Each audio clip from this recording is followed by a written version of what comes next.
આજના લેક્ચરમાં આપણે સૌથી પહેલા જે ટોપિકને સ્ટાર્ટ કરવાનું છે એ રહેશે આપણા ગુજરાતના ઇતિહાસનો પોર્શન. ગુજરાતના ઇતિહાસને આપણે આજે ચાલુ કરીએ એની અંદર સૌથી પહેલો ભાગ એ રહેશે, સૌથી પહેલો પ્રશ્ન એ રહેશે કે ગુજરાતના ઇતિહાસના જે સ્ત્રોત છે ને એ આપણને મળે છે ક્યાંથી. કેમ કે કોઈ પણ પુરાવા વગર કોઈ પણ ઇતિહાસ જે છે ને અધૂરું છે. કેમ કે પુરાવો હોય પ્રાચીન સમયની અંદર, પ્રાચીન ડેટની અંદર, તો જ પછી એ ઇતિહાસ જે છે ને એ તમને કન્ફર્મ એમની માહિતી આપી શકશે. ગુજરાતના ઇતિહાસની આપણે વાત કરવા જઈએ તો સૌથી પહેલા આપણે જે એક વર્ડ લઈએ છે, નામ છે એનું ઇતિહાસ. તો ઇતિહાસને ઇંગ્લિશની અંદર કહેવામાં આવે છે. ઇંગ્લિશની અંદર આને આપણે કહીએ તો નામ બને છે આનું હિસ્ટ્રી. નામ બને છે આનું ઇંગ્લિશમાં હિસ્ટ્રી. અને આપણે આને પ્રાચીન લેટિન ભાષામાં જોવા જઈએ તો આનું નામ બને છે હિસ્ટોરિકા. નામ શું બને છે આનું? હિસ્ટોરિકા. તો ઇંગ્લિશના આધુનિક સમયની અંદર આપણે શું કહીએ છીએ? આને હિસ્ટ્રી કહીએ છીએ. અને પ્રાચીન સમયની ભાષા લેટિનમાં આપણે જોવા જઈએ તો એને કયા નામે ઓળખવામાં આવે છે? તો હિસ્ટોરિકાના નામે આને ઓળખવામાં આવે છે. જે ઇતિહાસ, હિસ્ટ્રી અથવા આપણે હિસ્ટોરિકા, આ ત્રણેયની આપણે વાત કરીએ તો આના પિતા છે કોણ? આના ફાધર કોને કહેવામાં આવે છે? તો આના જે ફાધર છે એમનું નામ છે અરસ્તુ. નામ શું છે એમનું? અરસ્તુ. તો અરસ્તુ જે છે આના ફાધર છે, બરોબર. કોના? તો ઇતિહાસ, હિસ્ટ્રી અથવા તો હિસ્ટોરિકાના. તો આ તો જ્યારે જનરલ આપણે ઇતિહાસની વાત કરીએ તો એના ફાધર આપણને દેખાતા હોય કે ભાઈ અરસ્તુ જે છે એના ફાધર છે. પણ જો આપણે અત્યારે અભ્યાસ કરવા જઈ રહ્યા છીએ ગુજરાતના ઇતિહાસની, તો પોઈન્ટ આપણો અહીંયા એવું બનશે કે ગુજરાતના ઇતિહાસના પિતા કોણ છે? પ્રશ્ન એવું બને કે ગુજરાતના ઇતિહાસના પિતા કોણ? તો ગુજરાતના ઇતિહાસના પિતાનું નામ આપણે મેન્શન કરીએ તો એમનું નામ છે પ્રાણલાલ. નામ આવશે એમનું પ્રાણલાલ એડલજી ડોસા. નામ આવશે એમનું પ્રાણલાલ એડલજી ડોસા. સમગ્ર ઇતિહાસના પિતાની વાત કરીએ તો કોણ આવશે? અરસ્તુ. એના પછી ગુજરાતના ઇતિહાસના પિતાની આપણે વાત કરીએ તો નામ આવશે પ્રાણલાલ એડલજી ડોસા. અને ગુજરાતના ઇતિહાસની અંદર પણ ગુજરાતનું એક મુખ્ય મથકની આપણે વાત કરીએ તો મુખ્ય મથકનું નામ છે અમદાવાદ. તો અમદાવાદના ઇતિહાસના પિતાની જો આપણે વાત કરીએ, બરોબર, આ લગભગ ચોપડીઓમાં જોવા નથી મળતું કે ચલો લગભગ ચોપડીમાં તો ઇતિહાસના ફાધર તો આપેલા જ હોય છે, પણ બુકની અંદર લગભગ જગ્યાએ ગુજરાતના ઇતિહાસના પિતાના નામનો ઉલ્લેખ જોવા નથી મળતો. અને કોઈ અમુક સિલેક્ટેડ બુકો છે જેમાં તમને આ જોવા મળે છે. અને એના પછી જોવા જાવ તો અમદાવાદના ઇતિહાસના જે પિતા છે ને એ તમને લગભગ જોવા નહીં મળે કોઈ પણ બુકની અંદર. તો અમદાવાદના ઇતિહાસના પિતાની આપણે વાત કરીએ તો એમનું નામ હતું મગનલાલ. નામ જોવા મળે છે મગનલાલ ચંદ. મગનલાલ ચંદ જે છે એ અમદાવાદના ઇતિહાસના પિતા તરીકે પ્રખ્યાત છે. તો ટોટલ ઇતિહાસના પિતા કોણ છે? તો અરસ્તુ છે, બરોબર. ગુજરાતના ઇતિહાસના પિતા કોણ છે? તો પ્રાણલાલ એડલજી ડોસા. અને અમદાવાદના ઇતિહાસના પિતા કોણ છે? તો મગનલાલ ચંદ. ગુજરાતના ઇતિહાસનું આપણે વર્ણન કરવા જઈએ તો ગુજરાતનો જે ઇતિહાસ છે ને આપણને ત્રણ બાજુથી આપણને પુરાવા આપે છે. ત્રણ જગ્યાથી આપણને પુરાવા મળે છે જેનાથી ગુજરાતના ઇતિહાસની માહિતી આપણને ખબર પડે છે. એના ત્રણ પુરાવા કયા કયા છે? તો ત્રણ પુરાવામાં આપણે જોવા જઈએ તો એક નંબર ઉપર આવશે સાહિત્ય સ્ત્રોત. એક નંબર ઉપર આવશે સાહિત્ય સ્ત્રોત. તો સાહિત્ય સ્ત્રોતના હિસાબે ગુજરાતના ઇતિહાસનો પુરાવો આપણને મળે છે. કઈ કઈ સાહિત્ય બુકો છે જેનાથી આપણને ગુજરાતના ઇતિહાસની માહિતી આપણને મળી રહેશે? બીજા નંબર ઉપર આપણે જોવા જઈએ તો બીજા નંબર ઉપર જોવા મળશે વિદેશી યાત્રીઓના વર્ણનથી. બીજા નંબર ઉપર આવશે વિદેશી યાત્રીઓના વર્ણનથી. તો ગુજરાતના ઇતિહાસનો પુરાવો આપણને એક નંબર ઉપર સાહિત્ય સ્ત્રોતથી મળે છે, બીજા નંબર ઉપર વિદેશી યાત્રીઓના વર્ણનથી મળે છે, અને ત્રીજા નંબર ઉપર આપણે જોવા જઈએ થર્ડ નંબર ઉપર આપણને શિલાલેખોના અધ્યયનથી જોવા મળે છે. તો ટોટલ ગુજરાતનો જે ઇતિહાસ છે આપણને ત્રણ જગ્યાથી આપણને મળી રહેશે. ત્રણ જગ્યા કઈ કઈ? તો એક નંબર ઉપર સાહિત્ય સ્ત્રોત છે, બીજા નંબર ઉપર વિદેશી યાત્રાઓના વર્ણનથી, ત્રીજા નંબર ઉપર શિલાલેખોના અધ્યયનથી. આ ત્રણેય જગ્યા ઉપરથી ડેટા ઉપાડીને ગુજરાતના ઇતિહાસનું કમ્પાઇલેશન કરવામાં આવેલ છે. જેમ આપણે ભારતના ઇતિહાસની વાત કરીએ ને, તો ભારતના ઇતિહાસમાં પ્રાગ ઐતિહાસિક કાળ, આદ્ય ઐતિહાસિક કાળ અને ઐતિહાસિક કાળ એવા ત્રણ જે ઇતિહાસના સેક્શન પડે છે, એવું સેક્શન ગુજરાતના ઇતિહાસમાં નથી પડતું. કેમ કે ગુજરાતના ઇતિહાસની અંદર પ્રાગ ઐતિહાસિક કાળનો ભાગ જે છે ને એ એબસેન્ટ છે. આઈડિયા આવ્યું કે નહીં? રિપીટ કરું છું કે જેમ ઇતિહાસમાં જોવા જઈએ તો એક તો આવે છે પ્રાગ ઐતિહાસિક કાળ, એના પછી આવે છે આદ્ય ઐતિહાસિક કાળ અને ત્રીજા નંબર ઉપર કયું આવે છે? તો ઐતિહાસિક કાળ આવે છે. તો આ તો ઇન્ડિયામાં જોવા જાવ તો પ્રાગ, આદ્ય અને ઐતિહાસિક છે, અને ગુજરાતમાં જોવા જાવ ને તો તમારે પ્રાગ ઐતિહાસિક કાળના ભાગનો તમને અહીંયા એબસેન્ટ જોવા મળશે. ગુજરાતનો ઇતિહાસ આદ્ય ઐતિહાસિક કાળથી શરૂ થયેલો છે, બરોબર. આદ્ય ઐતિહાસિક કાળની અંદરની બે અગત્યની ઘટનાઓ, જેમાં એક નંબર ઉપર સિંધુ સભ્યતા અને બીજા નંબર ઉપર વૈદિક કાળ. તો સિંધુ સભ્યતાના પુરાવો પણ ગુજરાતમાં મળી આવેલા છે, અને વૈદિક કાળના પુરાવા તો ગુજરાતમાં નહીં, બટ વૈદિક કાળના સમયમાં ચાલતા પૌરાણિક કાળનો પુરાવો એ ગુજરાતના ઇતિહાસમાં મળી આવે છે. રેડી એકદમ? તો ભારતના ઇતિહાસમાં પ્રાગ, આદ્ય અને ઐતિહાસિક. તો ગુજરાતના ઇતિહાસમાં પ્રાગ એબ્સેન્સ છે. તમારે આદ્ય અને ઐતિહાસિક બાબતો તમને ગુજરાતના ઇતિહાસમાં જોવા મળશે. રિપીટ કરીએ છીએ ટોપિકને ફરીથી. સૌથી પહેલા ઇતિહાસ, ઇંગ્લિશ ભાષામાં આને હિસ્ટ્રી કહેવાય છે, લેટિનમાં આને હિસ્ટોરિકા નામે ઓળખવામાં આવે છે. એના પિતા સ્વરૂપે કોણ છે? તો અરસ્તુ. ગુજરાતના ઇતિહાસના પિતા જોવા જઈએ તો નામ છે પ્રાણલાલ એડલજી ડોસા. એમના કમ્પેરિઝનમાં જોવા જઈએ અમદાવાદના ઇતિહાસના પિતા તો નામ આવશે મગનલાલ ચંદ. વાત કરીએ ગુજરાતના ઇતિહાસની, તો ગુજરાતના ઇતિહાસના સાક્ષ્યો આપણને ત્રણ જગ્યા ઉપરથી મળી આવે છે. એ ત્રણ જગ્યાઓ કઈ કઈ છે? તો સાહિત્ય સ્ત્રોતમાંથી, બીજા નંબર ઉપર વિદેશી યાત્રીઓના વર્ણનથી, અને ત્રીજા નંબર ઉપર શિલાલેખોના અધ્યયનથી. તો હવે આની અંદર જે ત્રણ ડેટા આપણે લખ્યા છે, સાહિત્ય, વિદેશી યાત્રીઓનું વર્ણન અને શિલાલેખોના અધ્યયન, તો આ ત્રણેય ડેટામાંથી જોઈએ આપણને કયા કયા પુરાવા ગુજરાતના અંદરથી મળી ગયેલા છે, જે આપણે એક્ઝામ ઓરિએન્ટેડ બહુ આઈએમપી રહેશે. લખવું તમારે આને? તમારે અહીંયા લખવાનું બા ચાલશે ને?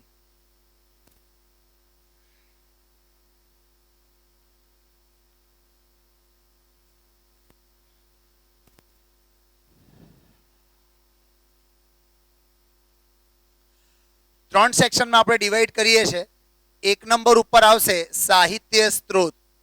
એક નંબર ઉપર રહેશે સાહિત્ય સ્ત્રોતની માહિતી. બીજા નંબર ઉપર જોવા જઈએ તો સેકન્ડ નંબર ઉપર આવશે વિદેશી યાત્રીઓ દ્વારા, વિદેશી યાત્રીઓ દ્વારા.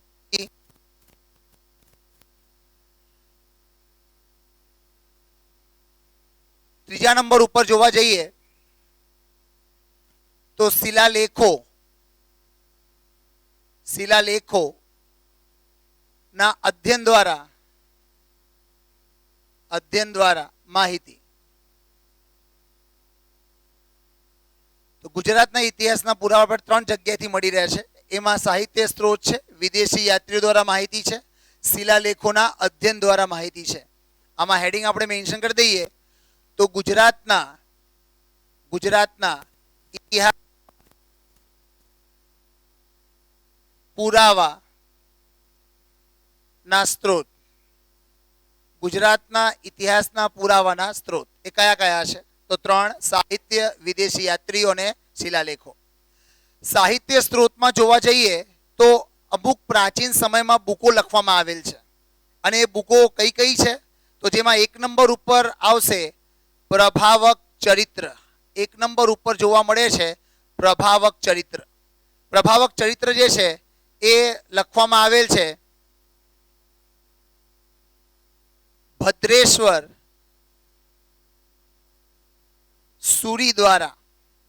તો સાહિત્ય સ્ત્રોત જે ગુજરાતના ઇતિહાસની માહિતી આપે છે એની અંદર એક બુક છે કે જે ગુજરાતના પ્રાચીન ઇતિહાસની માહિતી આપશે. એમાં બુકનું નામ છે પ્રભાવક ચરિત્ર, અને બુક લખનાર કોણ છે? તો ભદ્રેશ્વર સુરી.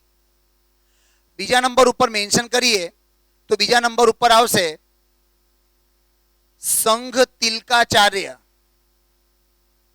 સંઘ તિલકાચાર્ય દ્વારા રચિત એક બુક છે જેનું નામ છે સામ્યક્ત્વ સપ્તવર્તી. જે બુકનું નામ છે સામ્યક્ત્વ સપ્તવર્તી.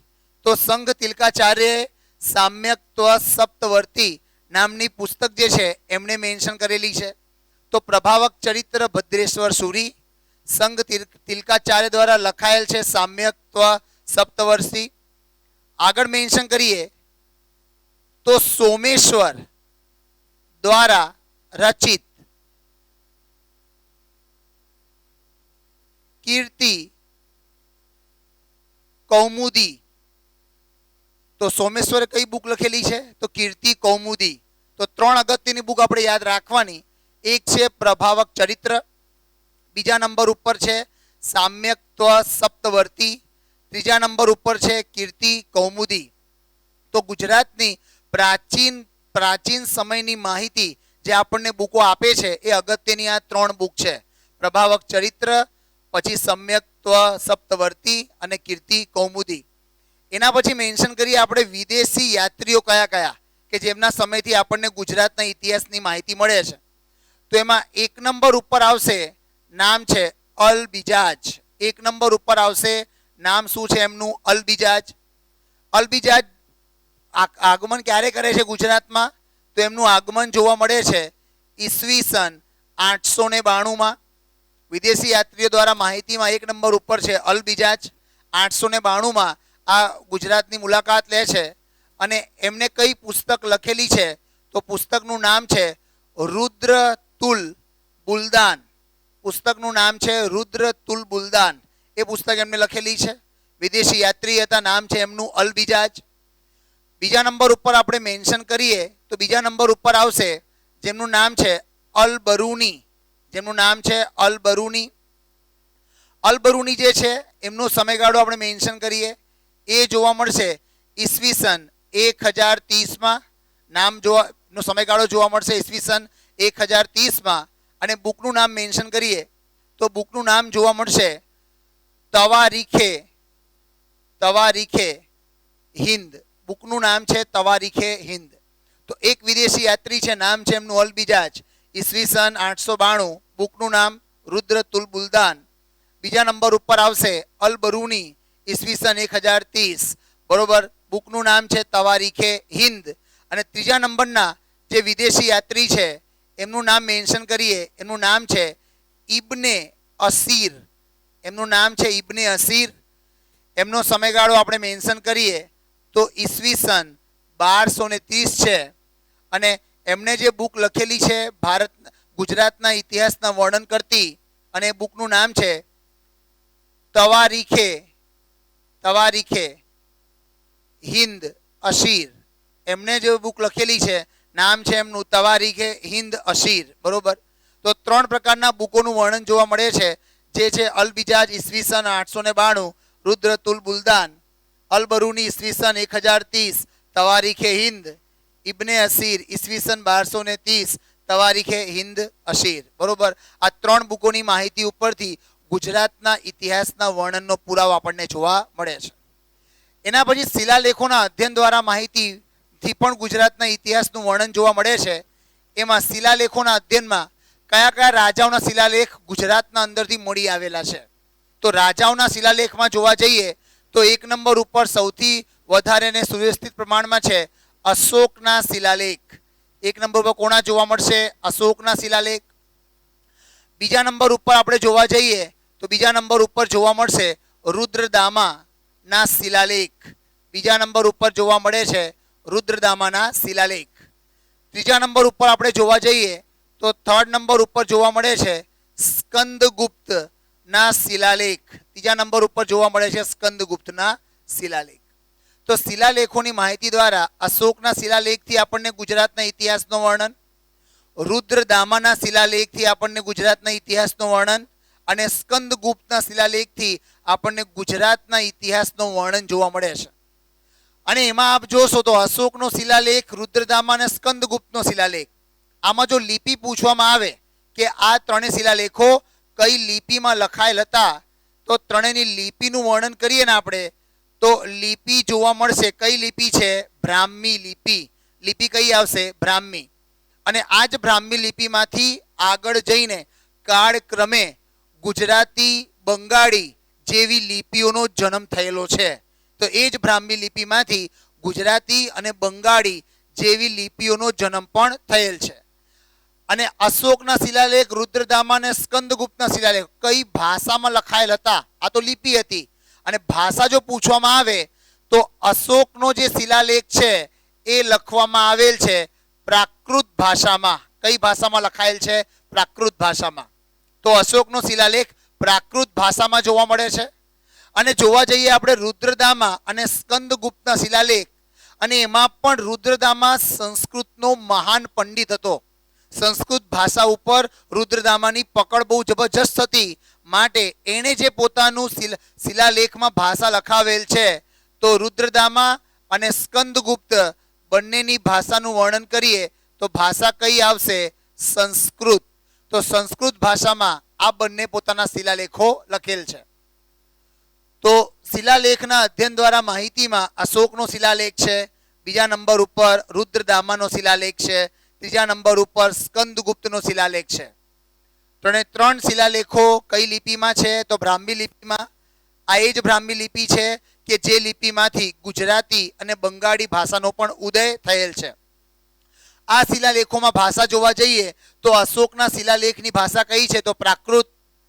અને રુદ્રદામા અને સ્કંદગુપ્તના શિલાલેખની ભાષા કઈ છે? તો સંસ્કૃત ભાષા છે. રેડી એકદમ? તો ગુજરાતના ઇતિહાસના પુરાવાના ત્રણ સ્ત્રોત છે: સાહિત્ય, વિદેશી યાત્રીઓનું વર્ણન અને શિલાલેખોના અધ્યયન દ્વારા માહિતી. સાહિત્યમાં પ્રભાવક ચરિત્ર, ભદ્રેશ્વર સુરી, સંઘ તિલકાચાર્ય દ્વારા સામ્યક્ત્વ સપ્તવર્તી, પછી સોમેશ્વર દ્વારા રચિત કીર્તિ કૌમુદી. વિદેશી યાત્રીઓના માહિતી દ્વારા આવશે અલબિજાજ, ઈસવીસન 892. બુકનું નામ છે રુદ્રતુલ બુલદાન. અલબરૂની ઈસવીસન 1030. તવારીખે હિન્દ. ઇબ્ને અસીર ઈસવીસન 1230. તવારીખે હિન્દ અશીર. એના પછી શિલાલેખોના અધ્યયન દ્વારા માહિતીમાં જોવા જઈએ તો અશોકના શિલાલેખ, પછી રુદ્રદામાનો શિલાલેખ અને સ્કંદગુપ્તનો શિલાલેખ. ત્રણેય શિલાલેખોની જે લિપિ છે બ્રાહ્મી. અશોકના શિલાલેખની ભાષા આવશે પ્રાકૃત, અને બાકી બેના શિલાલેખોની ભાષા કઈ આવશે? તો સંસ્કૃત ભાષા રહેશે. રેડી એકદમ? હજુ આપણે ગુજરાતના ઇતિહાસમાં પ્રવેશ કર્યા નથી. એ તો ગુજરાતના ઇતિહાસના પુરાવા આપણને ક્યાંથી મળેલા છે, કયા કયા સ્ત્રોતો છે કે જ્યાંથી આપણા ગુજરાતનો ઇતિહાસ લખાયેલ છે, આપણે એની માહિતી જોઈ રહ્યા છીએ. રેડી? 2 પોઈન્ટ જોઈ ગયા. એક જોઈ ગયા ઇતિહાસના પિતાનું નામ, અને બીજા નંબર જોઈ ગયા કે ઇતિહાસનો પુરાવો આપણને કઈ જગ્યાથી મળેલ છે. હવે આપણે ગુજરાતના ઇતિહાસની અંદર આપણે પ્રવેશ કરવા માટે જઈ રહ્યા છીએ. હવે અહીંયા તમને એક એવો પોઈન્ટ આપું છું કે ગુજરાતના ઇતિહાસમાં કયા કયા ડેટા આપણા ક્લાસ 3 એક્ઝામ માટે મોસ્ટ આઈએમપી છે. તમારે ગુજરાતના ઇતિહાસને જ્યારે પણ વાંચવું હોય તો તમારે કયા ભાગમાં અને કયા હાયરાર્કીમાં તમારે એને વાંચવાનું તમને સમજાવી દઉં છું. અને એના હિસાબે જ કોઈ પણ બુક વાંચો અથવા કોઈ પણ નોટ વાંચો, તમે પોતાની નોટ તૈયાર પણ કરો તો આ જ હિસાબે પોતાની નોટ તૈયાર કરવાની. કયા રેન્જમાં આ ઇતિહાસ ગુજરાતનો ચાલે છે તો મેન્શન કરીએ. હેડિંગ રહેશે ગુજરાતનો ઇતિહાસ. કેવી રીતે ગુજરાતના ઇતિહાસને આપણે વાંચવાનું હોય, કયા કયા ભાગો હોય છે આની અંદર, કયા કયા ચેનમાં ચાલે છે, આપણે એને જોવાનું રહેશે. તો સૌથી પહેલાં ગુજરાતનો ઇતિહાસ આપણે અધ્યયન કરીએ ને તો પહેલો જ ટોપિક આવે, અને ટોપિકનું નામ છે સિંધુ સભ્યતા. પહેલો જ ટોપિક આવશે. નામ શું આવશે? સિંધુ સભ્યતા. એટલે ગુજરાતના ઇતિહાસની શરૂઆત જ થાય છે સિંધુ સભ્યતાથી. સિંધુ સભ્યતાથી ગુજરાતના ઇતિહાસ શરૂઆત કરીએ તો એના પછી નેક્સ્ટ પોઈન્ટ તરફ આપણે આગળ વધીએ તો નેક્સ્ટ પોઈન્ટની અંદર આવશે, નામ છે પૌરાણિક કાળ. બીજા નંબર ઉપર શું આવશે? પૌરાણિક કાળ આવશે. તો ગુજરાતના ઇતિહાસનો પહેલો જ પોઈન્ટ શું રહેશે? સિંધુ સભ્યતા. એના પછી આવશે પૌરાણિક કાળ. ત્રીજા નંબર ઉપર આપણે આગળ વધીએ તો ત્રીજા નંબર ઉપર જોવા મળશે મૌર્ય વંશ. થર્ડ નંબર ઉપર શું આવશે? મૌર્ય વંશ આવશે. કેમ કે સિંધુ સભ્યતા ઇન્ડિયામાં પણ છે અને સિંધુ સભ્યતાનો ભાગ ગુજરાતમાં પણ છે. પૌરાણિક કાળ જ્યારે ગુજરાતમાં આવે છે તો ઇન્ડિયામાં શું જોવા મળે છે? ઇન્ડિયામાં વૈદિક કાળનો ભાગ જોવા મળે છે. બરોબર? જેમાં ઋગ્વૈદિક કાળ અને ઉત્તર વૈદિક કાળનો ઉલ્લેખ એ ભારતના ઇતિહાસમાં જોવા મળે છે. પણ ઋગ્વૈદિક કાળ અને ઉત્તરવૈદિક કાળની સંપૂર્ણ માહિતી ગુજરાતના ઇતિહાસમાં એબ્સેન્ટ છે. માટે ઉત્તરવૈદિક કાળ ઋગ્વૈદિક કાળમાંથી એક કાળને કાઢવામાં આવેલ છે. કયું છે? પૌરાણિક, જે ગુજરાતના ઇતિહાસની માહિતી દર્શાવશે. ઇન્ડિયામાં પેરેલલ ચાલી રહ્યું છે કયું? તો વૈદિક. તો ગુજરાતમાં શું ચાલી રહ્યું છે? તો પૌરાણિક. પૌરાણિક કાળ પછી જોવા જઈએ તો ગુજરાતના ઇતિહાસમાં શું જોવા મળશે? મૌર્ય વંશનો ભાગ જોવા મળશે. મૌર્ય વંશ પછી જોવા મળે છે અનુમૌર્ય કાળ. મૌર્ય પછી જોવા મળે છે અનુમૌર્ય કાળ ગુજરાતના ઇતિહાસમાં. અનુમૌર્ય કાળ પછી ગુજરાતના ઇતિહાસમાં ઉલ્લેખ જોવા મળશે ગુપ્ત વંશનો. ગુપ્ત વંશનો ભાગ પણ ગુજરાતના ઇતિહાસમાં આવેલ છે. ગુપ્ત વંશ જ્યારે ગુજરાતના ભાગમાં જોવા મળે છે તો ગુપ્ત વંશના પતન ઉપર જ ગુજરાતમાં મૈત્રક વંશની શરૂઆત થાય છે. કોની શરૂઆત થાય છે? મૈત્રક વંશની. તો યાદ રાખજો, ગુપ્ત વંશનું પતન જે છે ને એ ભલે ગુજરાતમાં થયું હોય અને ગુજરાતમાં એના સ્કંદગુપ્ત પછી ભલે ગુજરાતની અંદર મૈત્રક વંશનો ભટ્ટાર તમને જોવા મળે, પણ ઇન્ડિયામાં તો ગુપ્ત વંશ ચાલતું જ હતું. બરોબર, ફરી રિપીટ કરું છું. કેમ કે સ્કંદગુપ્ત જ્યારે ગુપ્ત વંશના ભારતના શાસક હતા તો એમના સુબાને પર્ણદ ચક્રપાલિતને પરાસ્ત કર્યા પછી અહીંયા ભટ્ટારક જે છે ને એ પોતે શું કરે છે? મૈત્રક વંશની સ્થાપના કરે છે. તો ગુજરાતમાં મૈત્રક વંશ આવી ગયું તો ગુપ્ત વંશનો ભાગ ગુજરાતમાં નીકળી ગયો છે, પણ ઇન્ડિયામાં તો ગુપ્ત વંશ રહેશે. તો એક્ઝામમાં પૂછાય કે જ્યારે ભારતમાં ગુપ્ત વંશ ચાલી રહેલ હતું એ સમય ગુજરાતમાં કયા વંશનો ઉદય થયો? તો વંશ કયો હતો? આપણો મૈત્રક વંશ. મૈત્રક વંશ પછી ગુજરાતના ઇતિહાસમાં જોવા જઈએ તો એક કાળ આવે છે જેને અનુમૈત્રક કાળ કહેવાય છે. મૈત્રક વંશ પછી એક કાળ આવશે જેને કહેવાય છે અનુમૈત્રક કાળ. અને અનુમૈત્રક કાળની અંદર તમારે ઇતિહાસમાં કયા 3 વંશોનો અધ્યયન કરવાનો છે? તો 3 વંશમાં એક નંબર ઉપર આવશે કયું છે? ચાવડા વંશ. કયું વંશ આવશે? ચાવડા. બીજા નંબર ઉપર આપણે જોવા જઈએ તો વંશનું નામ આવશે સોલંકી વંશ. બીજા નંબર ઉપર સોલંકી. અને ત્રીજા નંબર ઉપર જોવા જઈએ તો નામ જોવા મળશે વાઘેલા વંશ. તો અનુમૈત્રક કાળની અંદર ચાવડા, સોલંકી અને વાઘેલા. બરોબર. વાઘેલા વંશના છેલ્લા શાસક, જે છેલ્લા હિન્દુ શાસક ગણાય છે ગુજરાતના ઇતિહાસમાં અનુમૈત્રક કાળના, અને એમનું નામ હતું કર્ણદેવ વાઘેલા. તો કર્ણદેવ વાઘેલાના પતન પછી ગુજરાતની અંદર તમને એક વંશનો આગમન જોવા મળશે જે વંશને કહેવામાં આવે છે ખિલજી વંશ. કયું વંશ કહેવાય છે? ખિલજી વંશ. બરોબર.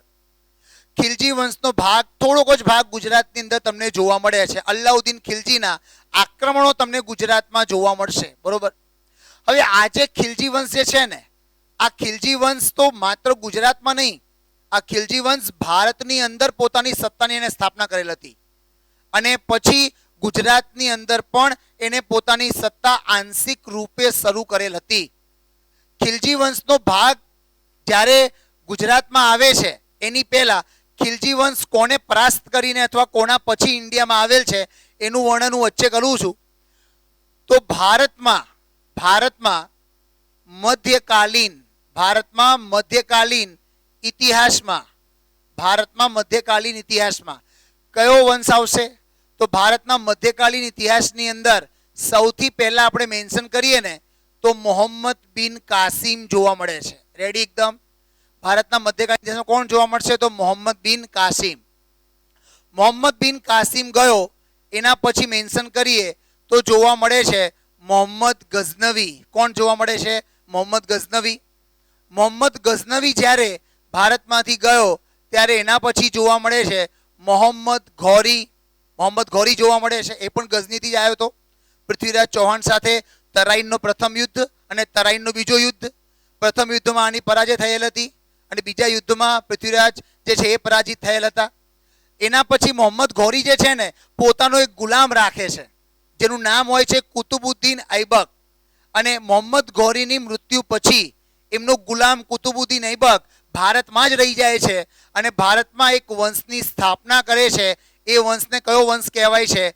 ગુલામ વંશ. આઈડિયા આવ્યું કે નહીં? અને એ ગુલામ વંશ ભારતની અંદર શાસન કરે છે. પ્રખ્યાત શાસકોમાં કુતુબુદ્દીન ઐબક, ઇલ્તુત્મિશ, રજિયા સુલતાન, આ એના પ્રખ્યાત શાસકો છે. અને ગુલામ વંશનો જે ઉલ્લેખ છે તો અહીંયા મેન્શન કરું છું કે ગુજરાત, તો ગુજરાતમાં ગુલામ વંશનો ઉલ્લેખ છે નહીં. બરોબર? અને ગુલામ વંશ જ્યારે ભારતમાં પત્યું ને એના પછી જ કયો વંશ આવે છે? ખિલજી વંશ. રેડી છે એકદમ? અને આ ખિલજી વંશનો ઉલ્લેખ જે છે તમને ગુજરાતમાં જોવા મળે છે. તો ખિલજી વંશનો ઉલ્લેખ ગુજરાતમાં જોવા મળશે, ગુલામ વંશનો ઉલ્લેખ ગુજરાતમાં જોવા મળતું નથી. પણ તમને એક અહીંયાથી એક માઇનર ડેટા એવો આપું છું, એને યાદ રાખજો. હમણાં હું બોલી ગયો કે ગુલામ વંશનો ઉલ્લેખ ગુજરાતમાં નથી, એનો ઉલ્લેખ ક્યાં છે? ઇન્ડિયાના ઇતિહાસમાં છે. અને ખિલજી વંશનો ઉલ્લેખ જે છે એ ગુજરાતમાં પણ છે અને ભારતના ઇતિહાસમાં પણ છે. પણ એક વસ્તુ ખાસ યાદ રાખજો, માઇનર પોઈન્ટ છે કે ગુલામ વંશ જે છે ને, જ્યારે કુતુબુદ્દીન ઐબક, મોહમ્મદ ઘોરીનો જ્યારે ગુલામ હતો, એનો સેનાપતિ હતો, એ ટાઈમે એને જે છે ને સોલંકી વંશના સમયગાળા દરમિયાન જ બરોબર એને આક્રમણ કર્યું હતું અજય પાળની પત્ની, જેનું નામ હતું નાયકા દેવી. આઈડિયા આવ્યું કે નહીં? અને નાયકા દેવી ઉપર એને આક્રમણ કર્યું હતું. એટલે ગુલામ વંશ ગુજરાતમાં પોતાની સત્તા સ્થાપિત કરવા માંગતો હતો. બરોબર? બટ એનું પરાજય વારંવાર થયું, જેના કારણે ગુલામ વંશ જે છે ને ગુજરાતમાં સત્તા સ્થાપિત કરી શક્યો નહીં. કેમ કે બે વખત આ લોકોએ આક્રમણ કર્યા હતા. એક વખત નાયકા દેવીના સમયમાં આક્રમણ થયું અને બીજી વખત ગુલામ વંશનો જે આક્રમણ છે ને એ જોવા મળશે ભીમદેવ બીજાના સમયગાળા દરમિયાન, જેને પરાસ્ત કર્યું હતું વાઘેલા વંશના સ્થાપકના પૂર્વજ, નામ હતું લવણ પ્રસાદ. રેડી? અને બીજાનું નામ હતું વીર ધવલ વાઘેલા. આ બાપ દીકરાની જોડી જે છે ને એમણે પરાસ્ત કર્યો હતો. રેડી એકદમ? તો ગુલામ વંશ ગુજરાતમાં આક્રમણ કરીને સત્તા સ્થાપિત કરવા માંગતો હતો, પણ વારંવાર પરાજયના કારણે ગુજરાતમાં સત્તા સ્થાપિત કરી શક્યો નહીં. અને એમના પછી જે વંશ ઇન્ડિયામાં આવ્યો, નામ શું છે એનું? ખિલજી વંશ. અને ખિલજી વંશનો વાસ્તવિક સ્થાપક અલ્લાઉદ્દીન ખિલજી. અને અલ્લાઉદ્દીન ખિલજીએ પોતાના બે સુબાઓ હતા, પોતાના બે સર સેનાપતિ હતા, જેનું નામ હતું ઉલુગ ખાન, નુસરત ખાન. એમને ગુજરાતમાં મોકલ્યું અને કર્ણદેવ ઉપર આક્રમણ કરાવડાવ્યો, સોમનાથ મંદિર લૂંટ્યું. બરોબર? પછી રુદ્ર મહાલયને વિધ્વંસ કરાવડાવ્યું, પાટણને આખું લૂંટી નાખ્યું. અને આ કર્ણદેવ જે છે પોતાનું રાજગાદી છોડીને પોતાની દીકરી દેવળ દેવી સાથે ગુજરાતમાંથી જતા રહ્યા. બરોબર? સાઉત્ર જતા રહ્યા હતા. ખિલજી વંશ પછી ગુજરાતમાં શાસન કરનાર કયો વંશ આવશે? નામ રહેશે એનું તગલક વંશ. કયો વંશ આવશે? તગલક. તો ઇન્ડિયામાં પણ જોવા જઈએ ને તો ગુલામ પછી ખિલજી, ખિલજી પછી કોણ છે? તગલક. એ પણ ઇન્ડિયાની અંદર શું કરે છે? પોતાની સત્તાની સ્થાપના કરે છે. ઇન્ડિયામાં સત્તાની સ્થાપના અને જોડે જોડે કઈ બાજુ? તો ગુજરાતમાં પણ સત્તાની સ્થાપના કરેલ છે. આ તગલક વંશ જ્યારે ભારતમાં ચાલી રહ્યું હતું ને તો એને પોતાનો એક સૂબો ગુજરાતમાં મૂક્યો હતો અને એ સૂબાનું નામ હતું જફર ખાન. જફર ખાન જે છે સૂબો હતો. હવે તગલક વંશ, નાનકડી માહિતી કહું તો જ્યારે ખિલજી વંશનું પતન થયું એના પછી તગલક વંશ ભારતમાં ગાદી ઉપર આવ્યું. તગલક વંશ ભારતમાં ગાદી ઉપર આવ્યું તો એના ગાદી ઉપર આવ્યા પછી એક બહુ જ પ્રખ્યાત શાસક હતો તગલક વંશનો, જેનું નામ હતું મોહમ્મદ બિન તુગલક, જેને તરંગી સુલતાન, ગાંડો રાજા, ધનવાનોનો રાજા પણ કહેવાય છે. અને એ મોહમ્મદ બિન તુગલકનો નાનો ભાઈ હતો જેનું નામ હતું ફિરોઝ શાહ તુગલક. અને એ ફિરોઝ શાહ તુગલક જે છે, જ્યારે એનો મોટો ભાઈ ગાદી ઉપર હતો તો ફિરોઝ શાહ તુગલક જે છે ને એ ભારત ભ્રમણ માટે નીકળ્યો. અને ભારત ભ્રમણમાં એ ફરતા ફરતા છે ને એ ક્યાં પહોંચ્યો? તો ગુજરાતના ખેડાના પ્રદેશમાં પહોંચ્યો. ગુજરાત ખેડા પ્રદેશની અંદર જ્યારે જંગલમાંથી પસાર થઈ રહ્યો હતો તો એને એક હરણનું શિકાર કરવા માટે એ હરણની પાછળ દોડ્યો. હરણની પાછળ જ્યારે ઘોડા ઉપર દોડ્યો તો જ્યારે એને હરણને તીર મારવા માટે ગયો ને તો બેલેન્સ બગડ્યું અને ઘોડા ઉપરથી નીચે પટકાયો એટલે એને માથામાં વાગ્યું, એને બેભાન થઈ ગયો. એ જ જંગલની અંદર બે ભાઈઓ નિવાસ સ્થાન હતું અને નામ મેન્શન કરીએ તો એકનું નામ હતું સાધુ અને બીજાનું નામ હતું સાધારણ. તો સાધુ અને સાધારણ નામના બે ભાઈઓ પોતાની બહેન સાથે એ જ વનની અંદર એક કુટિયામાં રહેતા હતા. બંને ભાઈઓની જે નાની બહેન હતી એ બહેન જે છે ને એ વૈદ્ય હતી. બંને ભાઈઓ જંગલમાંથી પસાર થઈ રહ્યા હતા ત્યારે ફિરોઝ શાહ તુગલકને ત્યાંથી ઉપાડી લે છે અને ઉપાડીને પોતાની કુટિયામાં લઈ જાય છે અને એમની બહેનને એમના ઘટનાનું વર્ણન કરે છે. એમના બહેન જે છે ઔષધિઓ દ્વારા ફિરોઝ શાહ તુગલકને ભાનમાં લઈ આવે છે. ફિરોઝ શાહ તુગલક જ્યારે ભાનમાં આવે છે એના પછી સાધુ સાથે વાર્તાલાપ કરે છે અને ફિરોઝ શાહ તુગલક એ સાધુ સાધારણની જે નાની બહેન હતી એમના જોડે મેરેજની વાત રાખે છે. સાધુ સાધારણ જે છે ફિરોઝ શાહ તુગલક સામે એક શરત મૂકે છે, લગ્ન અમે એ જ શરતે કરાવડાવીશું કે જો તમે અમને જોડે દિલ્હી લઈ જશો તો જ મારી બહેનના લગ્ન હું તમારા જોડે કરાવડાવીશ. બરોબર.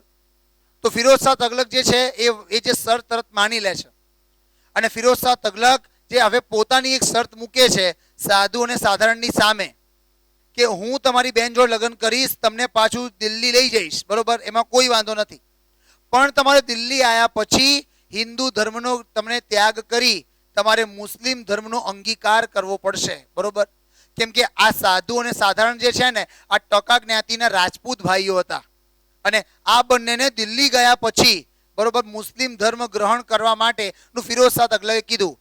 બંને ભાઈઓ તૈયાર થઈ ગયા કે અમને કોઈ વાંધો નથી, અમે લોકો મુસ્લિમ ધર્મ અંગીકાર કરી લઈશું. આ સાધુ સાધારણ ક્યાં પહોંચ્યા? દિલ્હી. ફિરોઝ શાહ તુગલક જ્યારે તુગલક વંશનો સુલતાન બન્યો એના પછી આ સાધુ અને સાધારણ જે છે ને એ હિન્દુમાંથી મુસ્લિમ ધર્મમાં કન્વર્ટ થયા અને જે સાધુ છે ને સાધુ એ નામ ધારણ કરી લે છે શેર ખાન. સાધુ બની જાય છે શેર ખાન અને જે સાધારણ છે એ બની જાય છે વજીર ઉલ મુલ્ક. એ શું બની જશે? વજીર ઉલ મુલ્ક. તો સાધુ બની ગયો શેર ખાન અને સાધારણ શું બની ગયો? વજીર ઉલ મુલ્ક બની ગયો.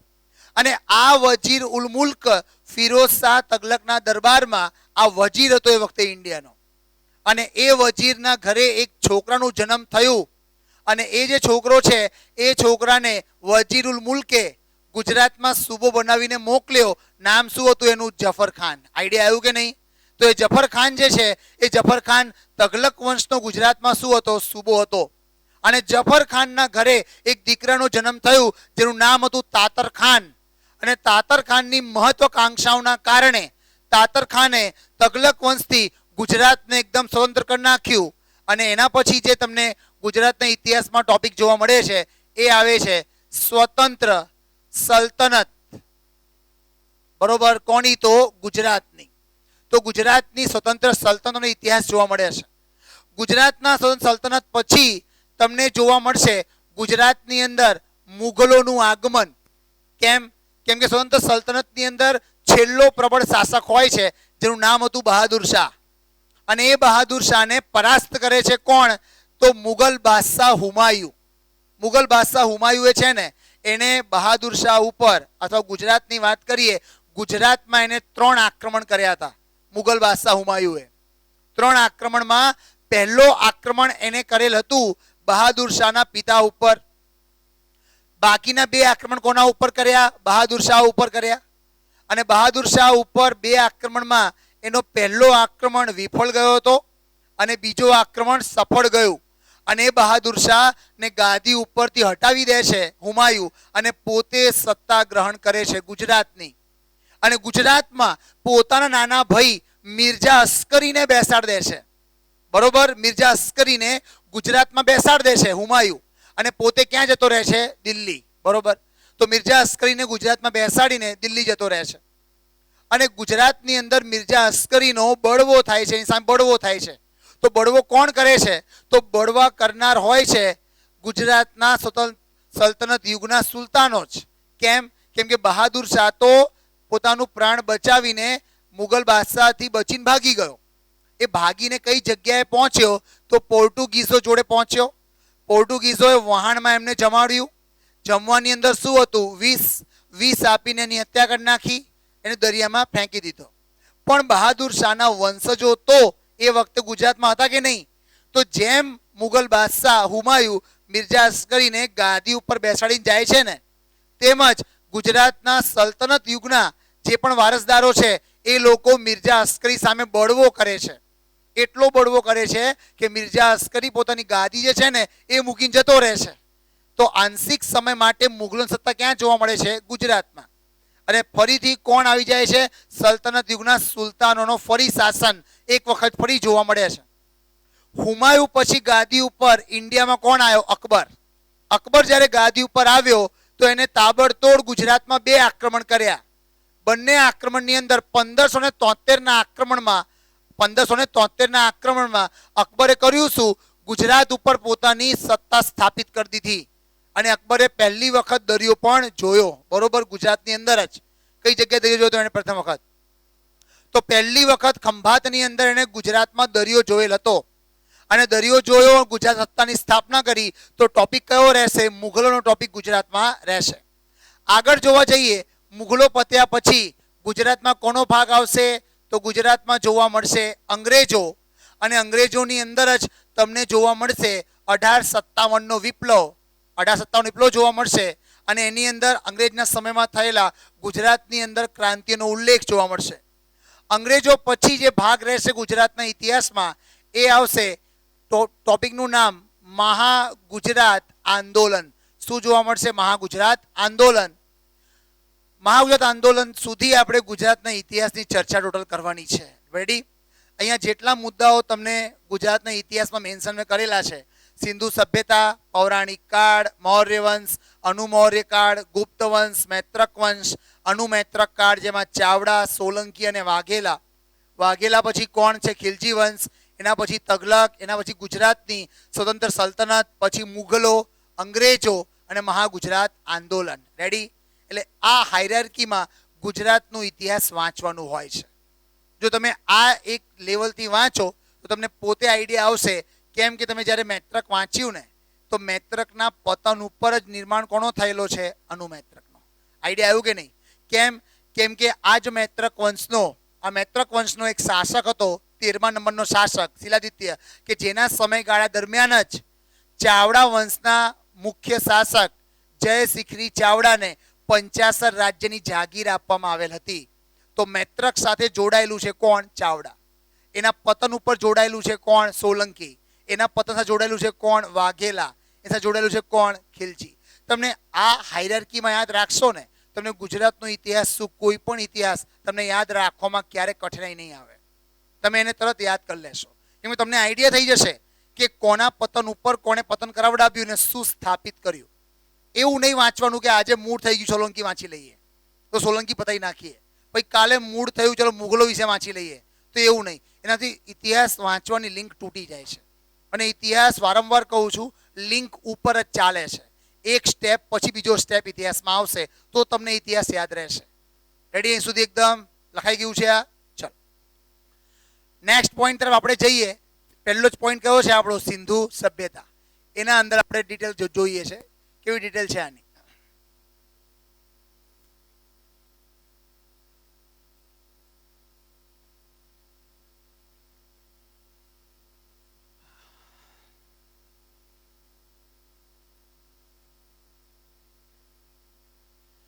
ગુજરાતના ઇતિહાસમાં જેટલા ડેટા હું મેન્શન કરાવડાવીશ એ ડેટા મેન્શન કરવાના. અને બીજી વસ્તુ, જે તમને પીડીએફ આપવામાં આવે એ જ પીડીએફને ફોલો કરજો. એના સિવાય કોઈ પણ જાતની બુક, કોઈ પણ જાતનું મટીરિયલ તમારે લેવાનું નથી. કોઈ એક્સ્ટ્રા વસ્તુ વાંચવાની પણ નથી. જે તમને ડેટા અહીંયા મેન્શન કરાવીશ, જે તમને એક પીડીએફ શેર કરીશ, એ તમારે કામમાં આવશે. ઇવન જીપીએસસી એક્ઝામ સુધી પણ. બરોબર? તમારે જીપીએસસીમાં પણ ગુજરાતનો ઇતિહાસ પૂછાતો હોય છે તો એની અંદર પણ તમને ડેટા કામમાં આવશે. તમારે 2 જ વસ્તુને ફોલો કરીને ચાલવાનું છે. રેડી? તમારે નોટ એકદમ સરસ બનાવી લેવાની, જેમાં ડેટા બધા જ મેન્શન કરતા રહેવાનું. કેમ કે કોઈ પણ એક્ઝામ પાસ કરવા માટે સૌથી પહેલાં આપણે પોતાનું એક કમ્પાઇલેશનવાળી નોટ તૈયાર હોવી બહુ જરૂરી છે. કેમ કે તમે વારંવાર એક જ બુકને કેટલી વખત જોશો? કેમ કે ક્યારેક કેવું હોય છે કે બુકનું સાઇઝ જોઈને આપણને એવું થાય કે આજે વાંચવાનું મૂડ જ નથી. ક્યારેક એવું હોય, ચલો આજે વાંચવાની શરૂઆત કરીએ તો સૌથી પાતળી બુક હોય ને એ જ જોતા હોઈએ છીએ આપણે, કે પેલા આજ વાંચીએ, એનાથી કોન્ફિડન્સ વધશે. તો કોન્ફિડન્સ વધારવા ઘટાડવા માટે એક જ વસ્તુ કરો. જે તે સમયે તમે જે વાંચી રહ્યા છો ને, તમારા જોડે એક તમારી નોટબુક રાખો, એમાં ડેટા જોડે મેન્શન કરતા રહેવાનું. અને એ જ તમારી માસ્ટર નોટ બનાવો. કોઈ પણ એક્ઝામ આપવા માટે જાઓ તમારે માસ્ટર નોટ કામમાં આવશે. રેડી છે એકદમ? ચલો ટોપિક બીજો શરૂ કરીએ છીએ આપણે.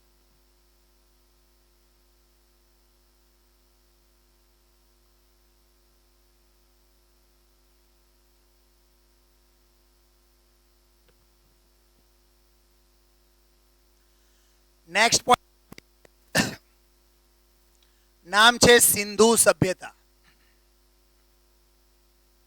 નામ આવશે સિંધુ સભ્યતા. એની અગત્યની માહિતી પહેલા જોઈ લઈએ, જનરલ માહિતી શું છે, પછી ગુજરાતમાંનો ઉલ્લેખ જોઈએ.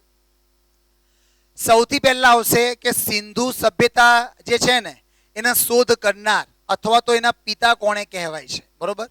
તો સૌથી પહેલા આવશે કે સિંધુ સભ્યતાના શોધ કરનાર અથવા જાણકારી આપનાર વ્યક્તિ કોણ હતા. તો શોધ કરનાર સિંધુ સભ્યતાના જાણકારી આપનાર વ્યક્તિ, એમનું નામ છે 1829માં, બરોબર. વ્યક્તિનું નામ જોવા જઈએ તો નામ આવશે ચાર્લ્સ મેસોન. નામ શું આવશે? Charles MASON.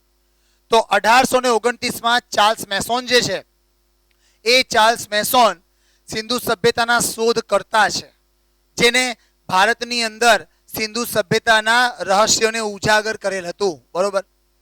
એના પછી બીજા એક વ્યક્તિનું નામ આવશે કે જેને ભારતના પ્રાચીન વસ્તુનું અધ્યયન કરેલું છે. અને ભારતમાં પ્રાચીન વસ્તુનું અધ્યયન કરનાર, પ્રાચીન ઇતિહાસનું અધ્યયન કરનાર પ્રથમ વ્યક્તિ કોણ? તો એમનો સમયગાળો 1834 થી લઈને 1912 ની વચ્ચે રહેશે. સમયગાળો 1834 થી 1912 ની વચ્ચે રહેશે. નામ શું છે વ્યક્તિનું? નામ છે રોબર્ટ બ્રુસ ફૂટ. એને કહેવામાં આવે છે રોબર્ટ બ્રુસ ફૂટ. તો રોબર્ટ બ્રુસ ફૂટ જે છે એમને ભારતના ઐતિહાસિક સાક્ષ્યો વિશે અધ્યયન સૌથી પહેલા કરેલ હતું. રેડી? સિંધુ સભ્યતાના પિતા પૂછાય તો કોણ આવશે? Charles MASON. અને ભારતના ઐતિહાસિક સાક્ષ્યો વિશે સૌપ્રથમ અધ્યયન કરનાર કોણ છે? રોબર્ટ બ્રુસ ફૂટ. એમને સૌથી પહેલા અધ્યયન કરેલ હતું. એના પછી આ તો આ લોકોએ શોધ કરેલી છે, પણ સિંધુ સભ્યતાનો પ્રથમ પુરાવો આપ્યો કોણે?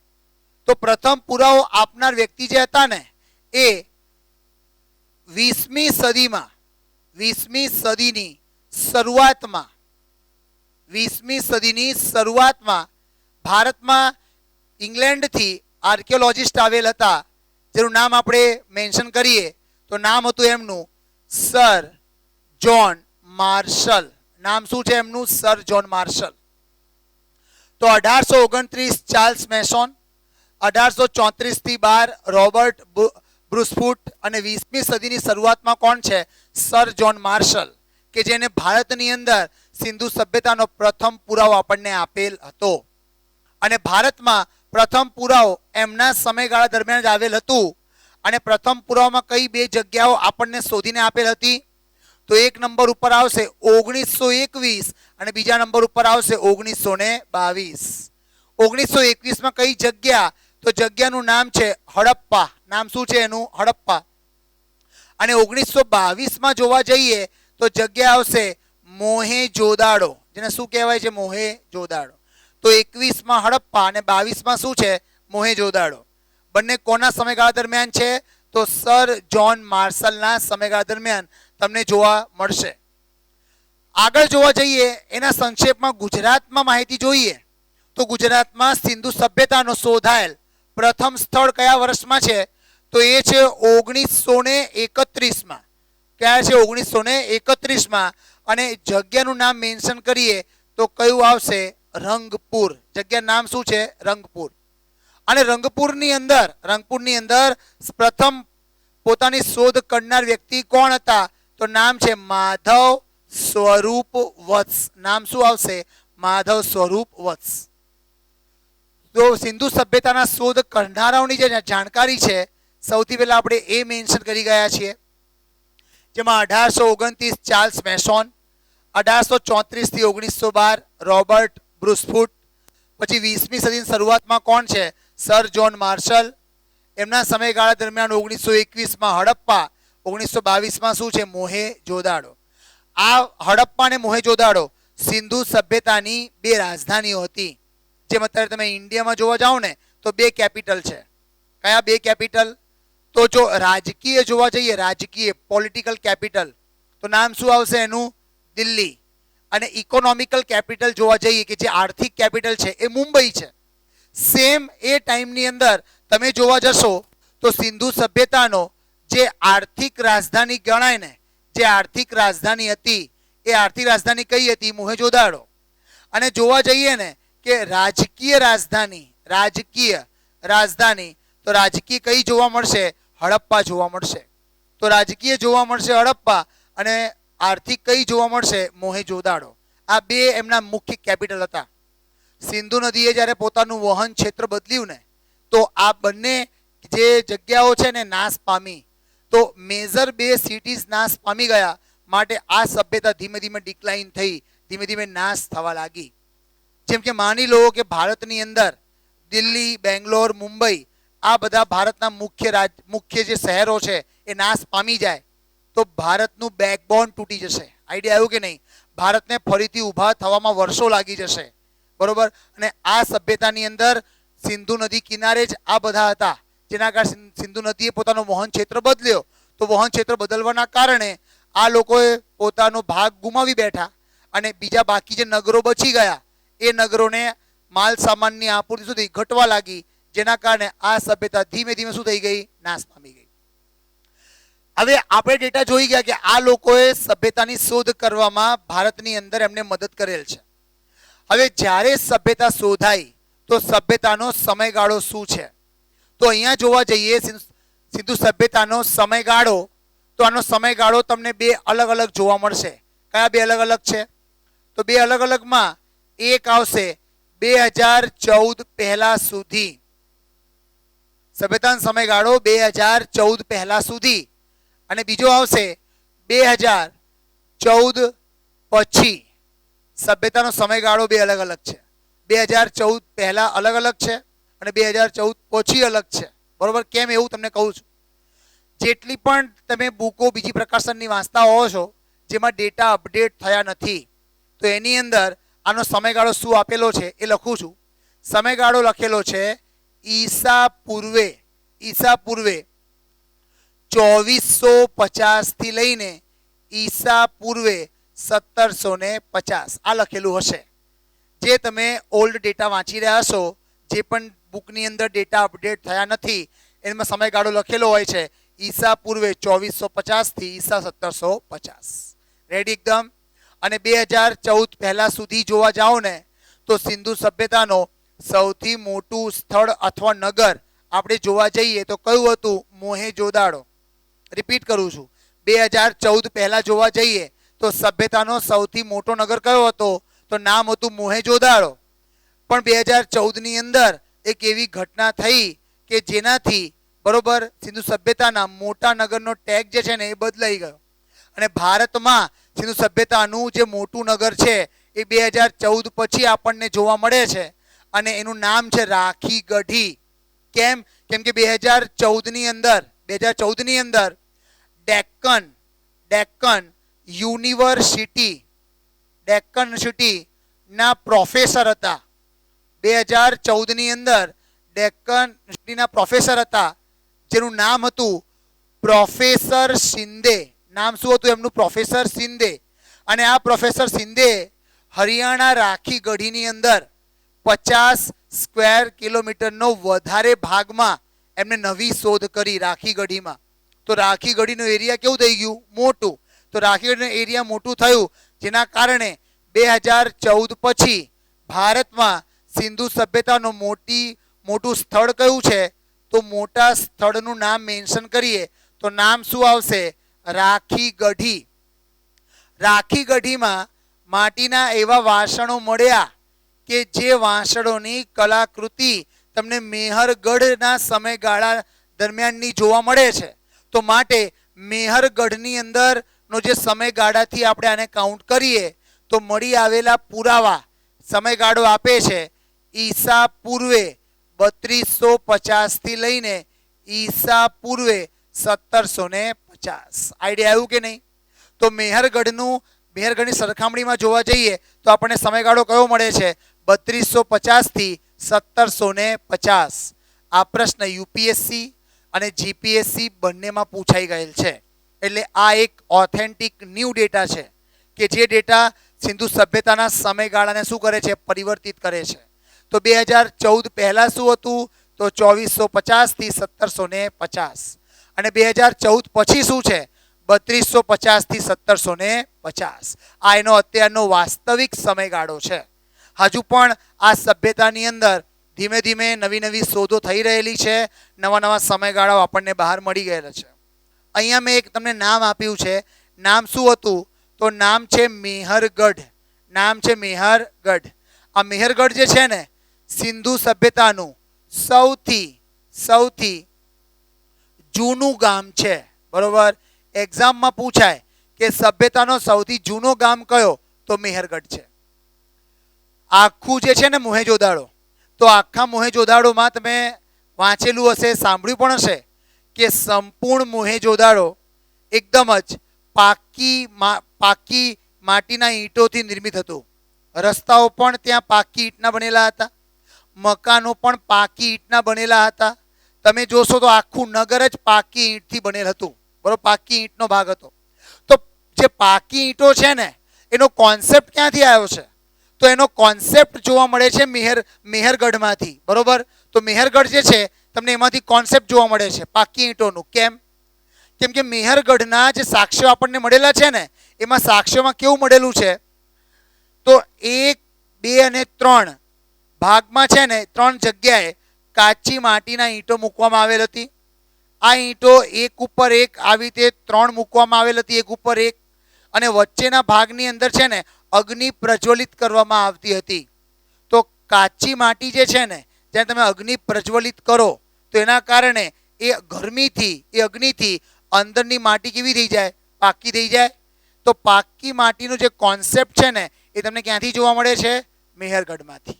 અને આ કોન્સેપ્ટને સૌથી વધુ શામાં યુઝ કરવામાં આવેલ છે? મોહેંજો-દારોમાં, કે સિંધુ સભ્યતાનો સૌથી વિકસિત નગર અને પાકી ઈંટોથી નિર્મિત નગર પણ આને માનવામાં આવે છે. રેડી અહીં સુધી એકદમ? તો ગુજરાતના સિંધુ સભ્યતાની અંદર આપણે પ્રવેશ કરીએ એની પહેલા એમના જે પિતા છે, જેને શોધો કરેલી છે, એમના નામ, એમનું સમયગાળો, સિંધુ સભ્યતાનો વાસ્તવિક સમયગાળો શું છે એ આપણે જોઈ ગયા. 2014 પહેલા શું હતું, 2014 પછી શું છે. પ્રોફેસર સિંધેના મદદથી રાખી ગઢીનો વિસ્તાર જે છે એ એક્સ્ટ્રા 50 સ્ક્વેર કિલોમીટર કરતાં વધારે શોધાયું, જેના કારણે ભારતમાં સિંધુ સભ્યતાનું સૌથી મોટું નગર પૂછાય તો પણ કયું આવશે? આપણું રાખી ગઢી. એની અંદર અમુક પુરાવા એવા મળ્યા કે જે સમયગાળો કેટલો આપે છે? 3250 ઈસા પૂર્વનો આપે છે. તો માટે સભ્યતાનો સમયગાળો શું થઈ ગયો? ઈસા પૂર્વે 3250 1750. નામ એક યુઝ કર્યું આપણે મેહરગઢ. સિંધુ સભ્યતાનો સૌથી જૂનો ગામ પૂછાય તો કયું આવશે? મેહરગઢ. મેહરગઢથી જ પાકી માટીના ઈંટોનો કોન્સેપ્ટ આપણને જોવા મળે છે કે જે પાકી માટીના ઈંટોનો સૌથી વધુ ઉપયોગ કઈ જગ્યાએ કરવામાં આવેલ છે? મોહેંજો-દારોમાં. મોહેંજો-દારો સિંધુ સભ્યતાની કઈ રાજધાની છે? આર્થિક. અને હડપ્પા કઈ રાજધાની છે? તો રાજકીય. સિંધુ સભ્યતાને હડપ્પિયન સભ્યતા પણ કહેવાય છે. કેમ આને હડપ્પિયન સભ્યતા કહેવાય છે? કેમ કે સૌથી પહેલા શોધાયેલું આ નગર હતું આ સભ્યતાનું, માટે આને કયું સભ્યતા પણ કહેવાય? તો હડપ્પીય સભ્યતા પણ કહેવાય છે. સિંધુ સભ્યતા એટલે કે સિંધુ નદીના કિનારે જન્મ પામેલી સભ્યતા. અને એ સિંધુ સભ્યતાની અંદર શોધાયેલું પ્રથમ નગર કયું? હડપ્પા. એટલે માટે પણ શું કહેવાશે? હડપ્પીય સભ્યતા પણ કહેવાશે. રેડી સુધી? ચલો એના પછી આપણે બીજા નેક્સ્ટ ડેટા ઉપર જઈએ છીએ. સભ્યતામાં નેક્સ્ટ પોઈન્ટ જોઈએ તો નેક્સ્ટ પોઈન્ટ એવું રહેશે કે સિંધુ સભ્યતા ના ચારેય દિશા ના બિંદુઓ. પોઈન્ટ એવો આવશે સિંધુ સભ્યતાના ચારે દિશાના બિંદુઓ કયા કયા છે? બરોબર? જેમાં આધુનિક સમયમાં તમારે ઇન્ડિયા, પાકિસ્તાન બંને કમ્બાઈન થઈ જશે. રેડી એકદમ? ધ્યાન આપજો ખાસ. 4 દિશાના બિંદુઓને જોવા જઈએ તો એક રહેશે આ બાજુ, દિશા આવશે કઈ? તો ઉત્તર દિશા. એક દિશા આ બાજુ રહેશે, કઈ દિશા આવશે? તો પૂર્વ દિશા. એક આ જગ્યા પાસે આવશે, દિશા કઈ રહેશે? દક્ષિણ. એક દિશા આ બાજુ રહેશે, દિશા કઈ આવશે? પશ્ચિમ. અત્યારે આપણે જોવા જઈ રહ્યા છીએ સિંધુ સભ્યતાના ચારે દિશાના બિંદુઓ. જેને આપણે 3 ભાગોમાં તમને અહીંયા પોઈન્ટ કહીશ, તમારે 3 ભાગ યાદ રાખવાનો, બરોબર? ખાસ ધ્યાન. હવે આ તો આપણે જોઈ ગયા સભ્યતાના 4 દિશાના બિંદુઓ ઓલ ઓવર, જેમાં તમારે ઇન્ડિયા પાકિસ્તાન બંને આવી ગયેલું છે આધુનિક સમયનું. પણ જ્યારે અખંડ ભારત હતું તો અખંડ ભારતના સમયમાં પશ્ચિમ દિશાનો બિંદુ જે છે એ પણ ભારતની અંદર જ જોવામાં આવતું હતું, બરોબર? ઉત્તરમાં તમને કયો ભાગ જોવા મળશે સભ્યતાના બિંદુમાં? તો જગ્યાનું નામ મેન્શન કરીએ. જગ્યા કઈ છે? તો જગ્યાનું નામ છે માંડ. એને શું કહેવાય છે? માંડ કહેવાય છે. તો સિંધુ સભ્યતાનો ઉત્તરી બિંદુ કયો છે? માંડ. પૂર્વમાં જોવા જઈએ તો પૂર્વમાં જગ્યા કઈ આવશે? જગ્યાનું નામ છે આલમગીરપુર. જગ્યાનું નામ શું આવશે? આલમગીરપુર. તો સભ્યતાનો પૂર્વીય બિંદુ છે જગ્યા છે આલમગીરપુર. ઉત્તરમાં કયું છે? જગ્યા છે માંડ. દક્ષિણમાં જોવા જઈએ તો દક્ષિણમાં જગ્યા કઈ આવશે? તો દક્ષિણમાં જગ્યા આવશે, નામ છે દૌમાબાદ. નામ શું આવશે? દૌમાબાદ. તો દક્ષિણમાં આવશે જગ્યા દૌમાબાદ. એના પછી મેન્શન કરીએ પશ્ચિમ દિશા તરફ જગ્યા કઈ રહેશે? તો પશ્ચિમ તરફ જે જગ્યા છે ને એ જગ્યાનું નામ છે સુતકા ગેન્ડોર. જગ્યા કઈ છે? સુતકા ગેન્ડોર. તો ઉત્તરમાં માંડ છે, પૂર્વમાં જગ્યા આલમગીરપુર, દક્ષિણમાં દૌમાબાદ, પશ્ચિમમાં સુતકા ગેન્ડોર. હવે જોવા જઈએ આ જે જગ્યા હતી, આ જગ્યા કયા જિલ્લામાં જોવા મળે છે? જિલ્લો કયો છે? કયા જિલ્લાની અંદર? તો જિલ્લાનું નામ મેન્શન કરીએ. જે માંડ જે જિલ્લામાં આવેલું છે એ જિલ્લાનું નામ છે અખનૂર જિલ્લો. જિલ્લો કયો છે? અખનૂર. તો જિલ્લો જોવા મળશે અખનૂર જિલ્લો, બરોબર? જોવા જઈએ આ બાજુ પૂર્વમાં આલમગીરપુર કયા જિલ્લામાં આવેલું છે? તો જિલ્લો આવશે મેરઠ. જિલ્લો કયો છે? મેરઠ છે. આ મેરઠ જે છે ને, મેરઠ પ્રાચીન સમયનો હસ્તિનાપુરનો દક્ષિણ પૂર્વીય ભાગ હતો. આ હસ્તિનાપુરનો દક્ષિણ પૂર્વીય ભાગ હતો. જ્યારે મહાભારતના યુદ્ધનું પતન થયું, બધાને મહાભારતના યુદ્ધ વિશેની માહિતી છે જ, બરોબર? તો જ્યારે મહાભારતના યુદ્ધનું પતન 18 દિવસનું યુદ્ધનું સમાપન થયું ને, એના પછી ભીષ્મ પિતામહ પોતાના જીવનનો શું કરે છે? નિર્વાણ કરે છે, ત્યાગ કરી દે છે. અને પછી પાંડવો જે પણ પોતાના સગા સંબંધીઓ મરી ગયેલા છે યુદ્ધમાં, એ લોકોની આત્માની શાંતિ માટે, બરોબર, પિંડ એ મૂકતા હોય છે, પિંડદાન કરતા હોય છે. એના પછી યુધિષ્ઠિર જે છે ને એ રાજસુ યજ્ઞ કરાવે છે. કેમ કે એ હવે ચક્રવર્તી સમ્રાટ બની ગયા છે. તો જ્યારે એ ચક્રવર્તી સમ્રાટ બનીને રાજસુ યજ્ઞ કરાવે છે ને, તો રાજસુ યજ્ઞના સમયમાં જ્યારે બધા જ લોકો, અલગ અલગ રાજ્યના રાજાઓ, બચી ગયેલા લોકો વિશ્વભરમાં, એ બધા જ્યારે એમના યજ્ઞની અંદર આવે છે રાજસુ યજ્ઞના ટાઈમમાં, તો એ ટાઈમની ઘટનાનું એક વર્ણન છે કે ભગવાન શ્રી કૃષ્ણ ભીમ અને ભગવાન શ્રી કૃષ્ણ વચ્ચે વાત કરતા હોય છે. અને ભગવાન શ્રી કૃષ્ણ ભીમને શકુનીના જે 2 પાસાઓ હતા એ પાસાઓ આપે છે. અને ભગવાન શ્રી કૃષ્ણ ભીમને કહે છે કે આ જ એવા માયાવી અને જાદુઈ પાસાઓ છે કે જે પાસાઓ શકુનીની વાત સાંભળતા હતા. શકુની જે નંબર બોલે ને એ જ નંબર આવતું હતું. કેમ કે શકુનીએ પાસાઓનું નિર્માણ પોતાના પિતાના હાડકાઓમાંથી કરેલ હતું, બરોબર? તો માટે એ પાસાઓ એમની જ વાત સાંભળતા હતા. અને એમની અંદર દ્યુત કીડાની અંદર જે પણ અન્યાય કરવામાં આવેલ હતો, બરોબર, કૌરવો દ્વારા, એ અન્યાયમાં સૌથી મેઇન રોલ કોનો હતો? એ પાસાઓનો. તો ભગવાન શ્રી કૃષ્ણએ કીધું કે આ એ જ પાસાઓ છે. ભીમ એ પાસાઓને લે છે અને પાસાઓને લીધા પછી એને હાથમાં તોડી નાખે છે અને તોડીને બહુ દૂર ઘા કરે છે. અને એ પાસાઓ જે છે ને દક્ષિણ પૂર્વીય વિસ્તારમાં એક વેલમાં, એક કૂવામાં જઈને પડી જાય છે. અને એ કૂવામાં જઈને પડે છે એ જગ્યા આધુનિક સમયમાં શું કહેવાય છે? મેરઠ. આ પાસાઓ હતા કોના? શકુનીના. શકુની શતરંજનો માહિર ખેલાડી, બરોબર, છલ કપટમાં 1 નંબરનો ખેલાડી શકુની. માટે જે જગ્યા ઉપર એના કપટી પાસા પડ્યા એ જગ્યામાં પણ જુગારનો જન્મ થયો. આઈડિયા આવ્યું કે નહીં? માટે તમે જોવા જાઓ ને, ઇન્ડિયામાં સૌથી વધુ ક્રિકેટ ઉપર સટ્ટો લાગતો હોય ને એ કયું છે? મેરઠ છે. તે જગ્યા ઉપર નાના બાર તમને જોવા મળશે જ્યાં ક્રિકેટનો સટ્ટો ઓનલાઈન ઓફલાઈન બંને ચાલે છે. અત્યારે કેમ આપણે ઓનલાઈન ઓફલાઈન બે બેચ ચાલી રહી છે, તો અહીંયા ક્રિકેટ સટ્ટા ઓનલાઈન ઓફલાઈન બંને ચાલે છે. આખા ઇન્ડિયાની અંદર કોઈ પણ ક્રિકેટ ટીમ ઇન્ડિયામાં મેચમાં જ્યારે આવે છે ને, તો એ ક્રિકેટ ટીમના ખેલાડીઓ એક વખત તો મેરઠની મુલાકાત લે જ છે. કેમ કે સમગ્ર ઇન્ડિયામાં બરોબર ટોપ ક્વોલિટીના બેટ, હેલ્મેટ એ બધું અહીંયા જ બને છે મેરઠની અંદર. આ ક્રિકેટનો હબ કહી શકાય છે, ક્રિકેટના સાધનોનો હબ કહી શકાય, સટ્ટાઓનો પણ હબ કહેવાય છે. નાનો બાળક હશે ને 8, 9, 10 વર્ષનો, તો પણ અહીંયા ત્યાં જગ્યા પર જુગાર રમતો તમને જોવા મળશે. કેમ કે શ્રાપ લાગેલો છે આ ભૂમિને. આ ભૂમિ હસ્તિનાપુરની દક્ષિણ પૂર્વીય ભાગની ભૂમિ હતી. નામ શું છે એનું? મેરઠ. આગળ જોવા જઈએ તો જિલ્લો દક્ષિણ ભાગમાં કયો જોવા મળશે? તો અહીંયા જે જિલ્લો છે ને એનું નામ છે અહેમદનગર. નામ શું છે?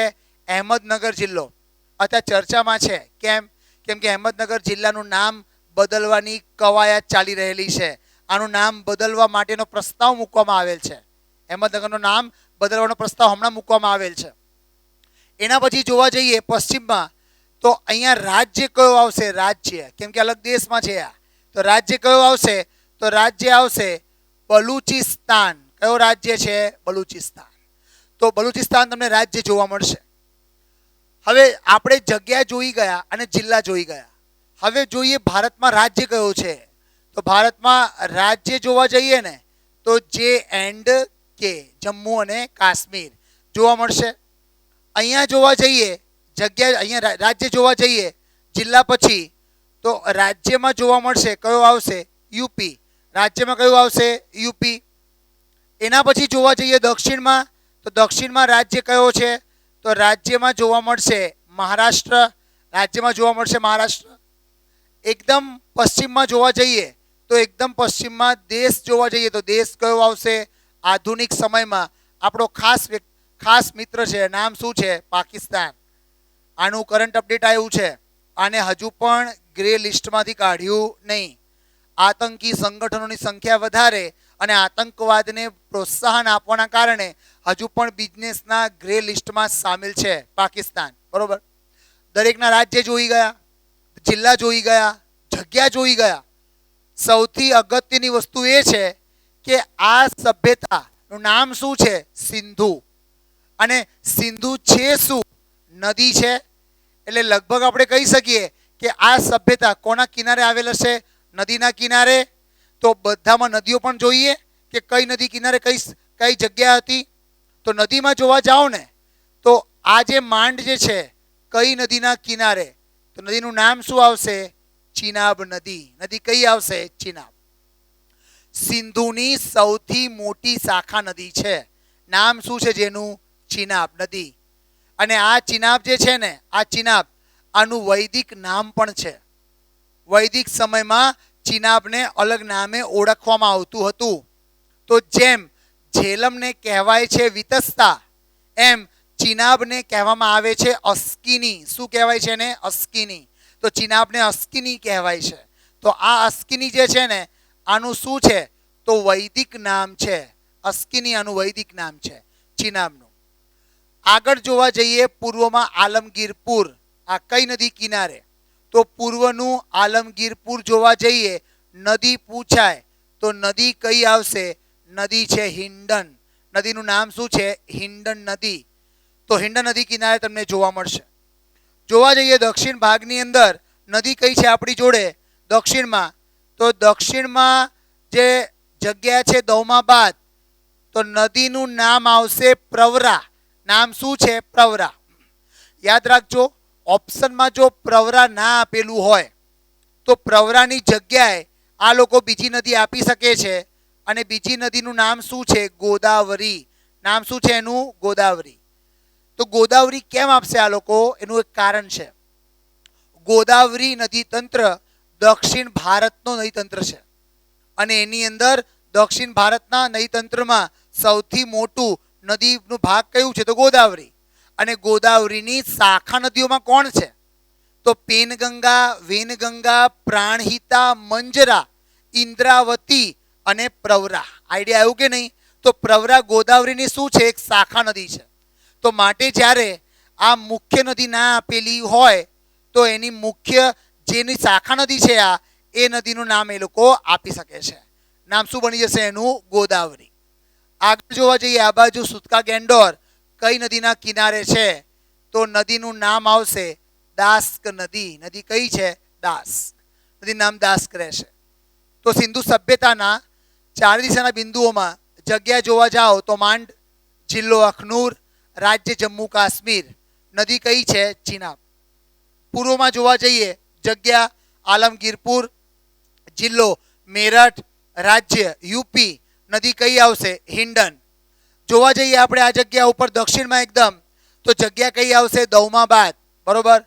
જિલ્લો કયો આવશે? અહેમદનગર. કરંટમાં અપડેશનમાં નામ ચેન્જ થવાની કવાયત આનું ચાલી રહી છે અત્યારે. રાજ્ય કયું આવશે? મહારાષ્ટ્ર. નદી કઈ આવશે? પ્રવરા અથવા તો ગોદાવરી. એકદમ પશ્ચિમમાં જગ્યા કઈ છે? સુતકા ગેંડોર. રાજ્ય કયું છે? બલુચિસ્તાન. દેશ કયું આવશે? પાકિસ્તાન. નદી કઈ આવશે? દાસ્ક. તો ચારે દિશાના બિંદુઓ વૈશ્વિક રૂપે પૂછાય તો આ રહેશે. રેડી એકદમ. હવે આ એક ભાગ પત્યો. હવે જઉં છું હું બીજા ભાગમાં. બીજા ભાગમાં એમ પૂછાય સિંધુ સભ્યતાના ભારતના ચાર દિશાના બિંદુઓ કયા? માત્ર ભારતના. તો ભારતમાં પૂછે ને તો ભારતમાં ત્રણ તો એ જ રહેશે. ત્રણ તો એ જ રહેશે. એક ચોથું ખાલી પશ્ચિમનું બદલાઈ જશે. પશ્ચિમમાં જગ્યા આવશે, નામ છે દેસલપર. નામ કયું છે? દેસલપર. અને દેસલપર જગ્યા પૂછાય તો જિલ્લો કયો આવશે? કચ્છ. અને રાજ્ય પૂછાય તો કયું આવશે? ગુજરાત. તો પશ્ચિમનો ભારતનો પશ્ચિમી બિંદુ કયો છે? દેસલપર. કચ્છ. રાજ્ય કયું આવશે? ગુજરાત. આ બીજો ભાગ પત્યો. ત્રીજા ભાગમાં કહું તો ત્રીજા ભાગમાં 2 પોઈન્ટ તમારે યાદ રાખવાના. ગુજરાતનો દક્ષિણ દિશાનો સિંધુ સભ્યતાનો બિંદુ કયો? પછી ગુજરાતનો ઉત્તર દિશાનો સિંધુ સભ્યતાનો બિંદુ કયો? અને પશ્ચિમનો કયો? પૂર્વ બિંદુ છે નહીં. બરોબર. તો ગુજરાતમાં આપણે પશ્ચિમમાં જોવા જઈએ તો પશ્ચિમ થઈ ગયું. ગુજરાતમાં આપણે દક્ષિણમાં જોવા જઈએ દક્ષિણમાં તો દક્ષિણમાં આવશે ભાગા તળાવ. ભાગા તળાવ જગ્યા કઈ આવશે? સુરત. બરોબર. ભાગા તળાવ જગ્યા કઈ આવશે? સુરત. ભાગા તળાવ સુરત. અને એકદમ આપણે ઉત્તરમાં જોવા જઈએ ઉત્તરમાં તો ઉત્તરમાં જોવા મળશે નામ છે કોટ પેઢામણી. નામ છે કોટ પેઢામણી. અને આ કોટ પેઢામણી તમને ક્યાં જોવા મળશે? મહેસાણા. રેડી એકદમ. તો ગુજરાતનો દક્ષિણ દિશાનો સિંધુનો બિંદુ કયો છે? ભાગા તળાવ સુરત. ઉત્તરમાં કયું છે? કોટ પેઢામણી મહેસાણા. અને પશ્ચિમમાં કયું છે? દેસલપર કચ્છ. રેડી એકદમ. એટલે આપણે 3 સેક્શનમાં જોઈ ગયા. પહેલું જોઈ ગયા સમગ્ર સિંધુ સભ્યતાનો અલગ અલગ બિંદુઓ. બીજામાં જોઈ ગયા ભારતના બિંદુઓ. ત્રીજામાં જોઈ ગયા ગુજરાતના બિંદુઓ. રેડી છે? તો આ સભ્યતાના અલગ અલગ દિશાના શું છે? આ બધા બિંદુઓ છે. ક્લિયર અહીં સુધી એકદમ? ચલો આના પછી આપણે નેક્સ્ટ લેવલ ઉપર જઈએ છીએ. લખવાનું બાકી હોય તો લખી લેજો.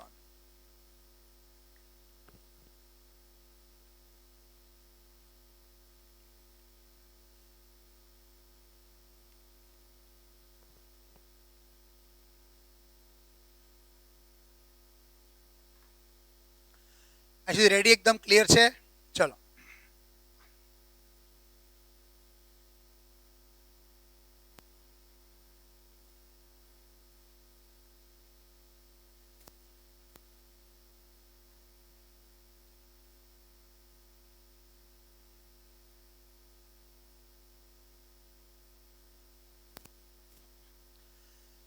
બીજો એક પ્રશ્ન જનરલ માહિતીમાંથી અહીંયાથી પૂછી શકાય છે કે સિંધુ સભ્યતાની સમકાલીન સભ્યતાઓ કઈ કઈ? સિંધુ સભ્યતાની સમકાલીન સભ્યતાઓ કઈ કઈ છે? કે જ્યારે સિંધુ સભ્યતા ઇન્ડિયામાં ચાલી રહેલ હતી એ વખતે બીજી કઈ સભ્યતાઓ વિશ્વની અંદર બીજી સભ્યતાઓ હતી? તો 1 નંબર ઉપર સમકાલીન સભ્યતામાં જોવા જઈએ તો આવશે મેસોપોટેમિયસ સભ્યતા. એક કઈ સભ્યતા આવશે? મેસોપોટેમિયસ સભ્યતા. આ સિંધુ સભ્યતાની સમકાલીન સભ્યતામાં નંબર 1 છે.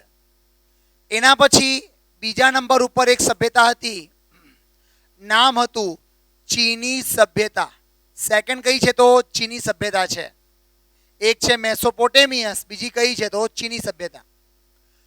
ત્રીજા નંબર ઉપર આપણે મેન્શન કરીએ, થર્ડ નંબર ઉપર, તો થર્ડ નંબર ઉપર એ સભ્યતા છે એને કહેવામાં આવે છે મિશ્ર. એને કહેવાય છે મિશ્ર સભ્યતા. એને મિશ્ર સભ્યતા કહેવાય છે. અથવા તો બીજું નામ મેન્શન કરીએ, આને જ કહેવાય છે નીલ નદી સભ્યતા. કઈ સભ્યતા કહેવાય છે? નીલ નદી સભ્યતા. એટલે અથવા તો શું કઈ સભ્યતા કહેવાશે? મિશ્ર સભ્યતા કહેવાશે. અને ચોથા નંબરની અગત્યની એક સભ્યતા હતી, નામ હતું સુમેરિયન સભ્યતા. કઈ સભ્યતા છે? સુમેરિયન.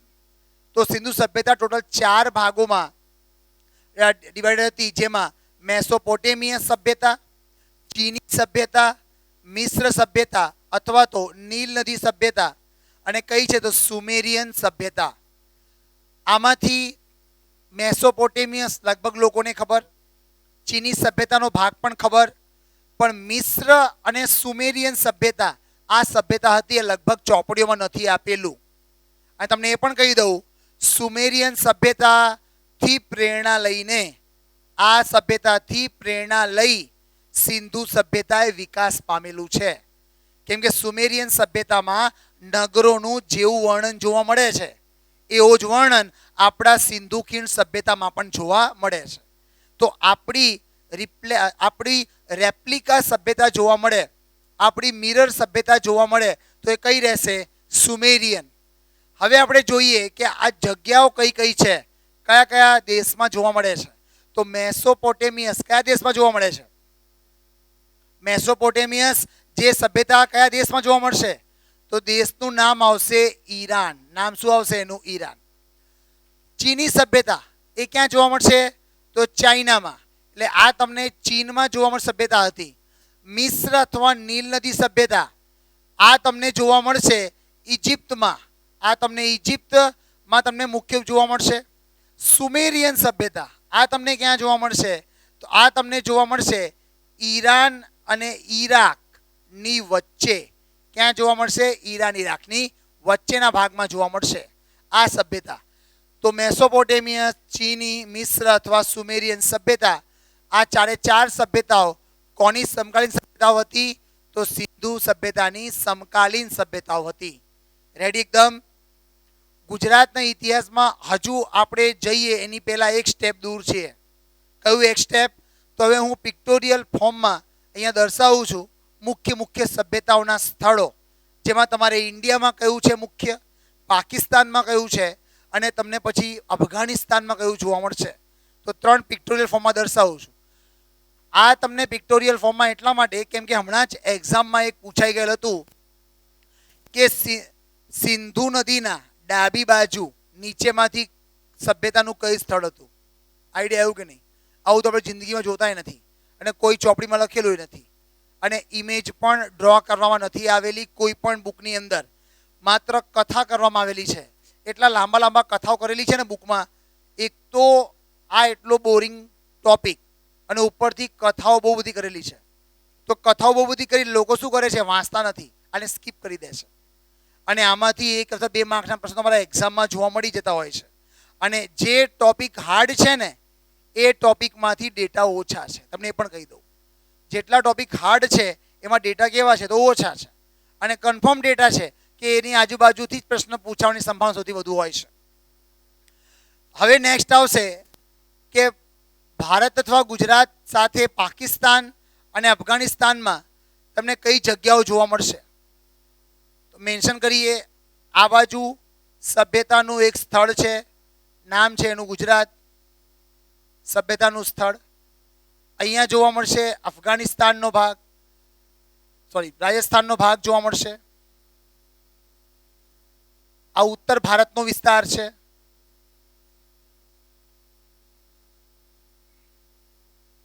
આ જગ્યા પાસેથી પાકિસ્તાનનો પોર્શન તમને જોવા મળશે. અહીંયા પાકિસ્તાનનો ભાગ જોવા મળશે. અને એના ઉપરથી આ બાજુથી તમને એક અફઘાનિસ્તાનનો ભાગ તમને જોવા મળે છે. નામ મેન્શન કરી દઈએ. આ જે દેશ છે નામ છે એનું પાકિસ્તાન. આ જે દેશ છે નામ છે એનું અફઘાનિસ્તાન, નામ આવશે અફઘાનિસ્તાન. અને આ જે દેશ છે નામ શું છે એનું? ભારત. ટોપિકનું નેમ મેન્શન કરી દઈએ આપણે. સિંધુ સભ્યતા ના મુખ્ય સ્થળો. બરોબર, સભ્યતાના મુખ્ય સ્થળો કયા કયા છે? રેડી, દર્શાવી દઈએ છીએ બોર્ડ તરફ, ધ્યાન આપજો ખાસ. એક તમને અહીંયા જોવા મળશે જમ્મુ કાશ્મીર તરફ, પછી તમને એક જોવા મળશે આ બાજુ પંજાબ તરફ, તમને અહીંયા જોવા મળશે હરિયાણા તરફ 2 જગ્યાઓ. રેડી, પછી આપ આવશો રાજસ્થાન તરફ, તમને એક જોવા મળશે જગ્યા. એક જગ્યા તમને અહીંયા યુપી તરફ જોવા મળશે. એક જગ્યા તમને જોવા મળશે મહારાષ્ટ્ર તરફ. જગ્યાનો ભાગ તમને જોવા મળશે, એક વિસ્તાર તમને અહીંયા જોવા મળશે ગુજરાતની અંદર, બીજો તમને અહીંયા જોવા મળશે ગુજરાતમાં, ત્રીજો જોવા મળશે ગુજરાતની અંદર, ચોથો જોવા મળશે ગુજરાતમાં. બરોબર, પછી તમને જોવા મળશે ગુજરાત તરફ જ જોવા મળશે બીજો એક ભાગ. આગળ મેન્શન કરીએ તો પાકિસ્તાન તરફ તમને એક જગ્યા અહીંયા જોવા મળશે, બીજી એક જગ્યા આ બાજુ જોવા મળશે, ત્રીજી જગ્યા અહીંયા, ચોથી એક જગ્યા આ બાજુ છે, એક જગ્યા આ બાજુ આવેલી છે, બીજી એક જગ્યા અહીંયા જોવા મળશે. અફઘાનિસ્તાન તરફ પણ તમને 2 જગ્યાઓનો ઉલ્લેખ જોવા મળશે. અહીંયા આવેલું છે કૈલાસ માનસરોવર, અહીંયા કૈલાસ માનસરોવર છે, ત્યાંથી નદીનું ઉદ્ગમ સ્થાન. નદી આવી રીતે વહન ધરાવે છે અને દરિયામાં જઈને સમાહિત થઈ જાય છે. રેડી, નદીનું નામ આપણે મેન્શન કરી દઈએ તો નદીનું નામ શું છે? તો સિંધુ. રેડી એકદમ. હવે જગ્યાને આપણે નામ આપી દઈએ કઈ જગ્યાઓ છે. ઉપર તમને જે દેખાય છે જગ્યા કઈ છે? માંડ. રાજ્ય કયું આવશે? જમ્મુ અને કાશ્મીર. રેડી, અહીંયા જગ્યા મેન્શન કરીએ, નામ આવશે રોપડ. રાજ્ય કયું આવશે? પંજાબ. નીચે મેન્શન કરીએ, નામ આવશે રાખી ગઢી, નામ આવશે બનવાલી. આ તમને જોવા ક્યાં મળશે? હરિયાણા. રેડી છે અહીં સુધી એકદમ. આગળ મેન્શન કરીએ આ જગ્યા બાજુ તો નામ આવશે કાલીબંગા. રાજ્ય કયું જોવા મળશે? રાજસ્થાન. અહીંયા જોવા જઈએ તો રાજ્ય આવશે, સોરી જગ્યા આવશે આલમગીરપુર. આલમગીરપુર. રાજ્ય કયું આવશે? યુપી. દક્ષિણમાં જોવા જાઓ તો જગ્યા આવશે દૌમાબાદ. જગ્યા છે દૌમાબાદ. રાજ્ય કયું જોવા મળશે? મહારાષ્ટ્ર. આ બાજુ તમે જોવા જાઓ ગુજરાત તરફ તો ગુજરાતની અંદર અહીંયા તમને જોવા મળશે, નામ છે ધોળાવીરા. કઈ જગ્યાએ જોવા મળશે? કચ્છ. આગળ મેન્શન કરીએ તો નામ આવશે દેસલપર. જગ્યા કઈ જોવા મળશે? કચ્છ. હજુ નામ મેન્શન કરીએ તો નામ આવશે લોથલ. બરોબર, જગ્યા જોવા જઈએ તો જગ્યા મુખ્ય રૂપથી એમ તો અમદાવાદ તરીકે એને ઓળખવામાં આવશે. આગળ જોવા જઈએ તો અહીંયા જગ્યાનું નામ શું આવશે? રંગપુર. જિલ્લો મેન્શન કરીએ તો કયો આવશે? સુરેન્દ્રનગર. આગળ મેન્શન કરીએ તો જગ્યાનું નામ આવશે રોજડી. કયા જિલ્લાની અંદર જોવા મળશે? તો આ તમને જોવા મળશે રાજકોટમાં. આગળ જોવા જઈએ તો આ તો ઇન્ડિયાના જોઈ ગયા. હવે જોઈએ આપણે કોના? પાકિસ્તાનના. પાકિસ્તાનમાં જોવા જાઓ તો અહીંયા તમને જોવા મળશે, નામ શું છે એનું? હડપ્પા. ઉપર જોવા જાઓ તો આવશે મોહેંજો-દાડો. મોહેંજો-દાડો. એના ઉપર તમે જોવા જાઓ તો જોવા મળશે આમરી. એના ઉપર જોવા જાઓ તો નામ જોવા મળશે કોટ દીજી. નામ શું આવશે? કોટ દીજી.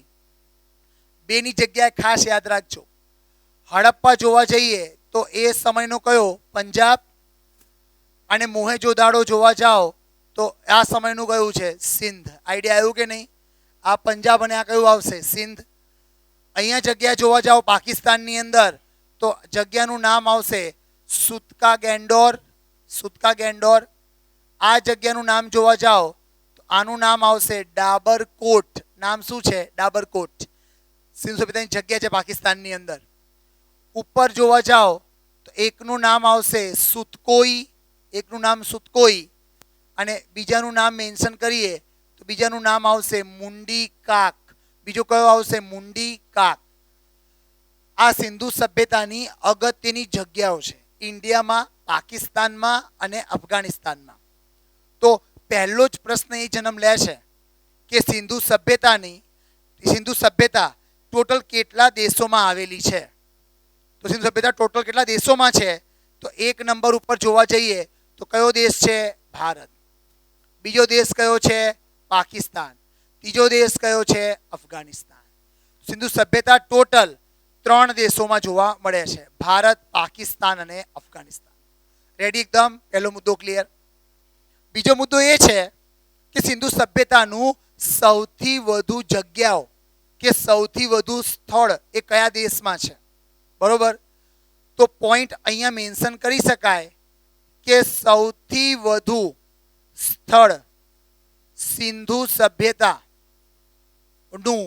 ધરાવે છે.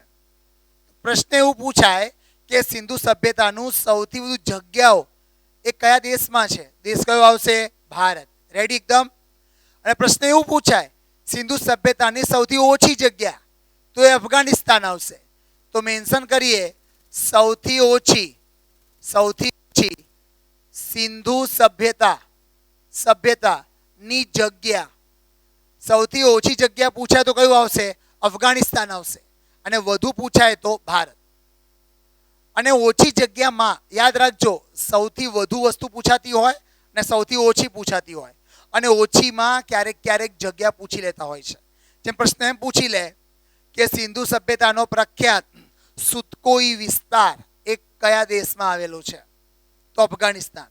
અથવા એમ પૂછી લે કે નીચેના સિંધુ સભ્યતાના જગ્યાઓમાંથી કઈ જગ્યા અફઘાનિસ્તાનમાં આવેલ છે? તમને 5 ઓપ્શન આપેલા હોય, ડાકોટ, સુતકા ગેન્ડોર, કોટ દીજી, મુંડી કાક અને સુતકોઈ, એમ 5 આપેલું હોય. પછી તમારો ઓપ્શન કેવો બનશે? 1 2 3 4 5. ઓપ્શન બનશે 1 2 3, ઓપ્શન 1 2, ઓપ્શન 4 5. આઈડિયા આવ્યું કે નહીં? એવી રીતે ઓપ્શન બનશે.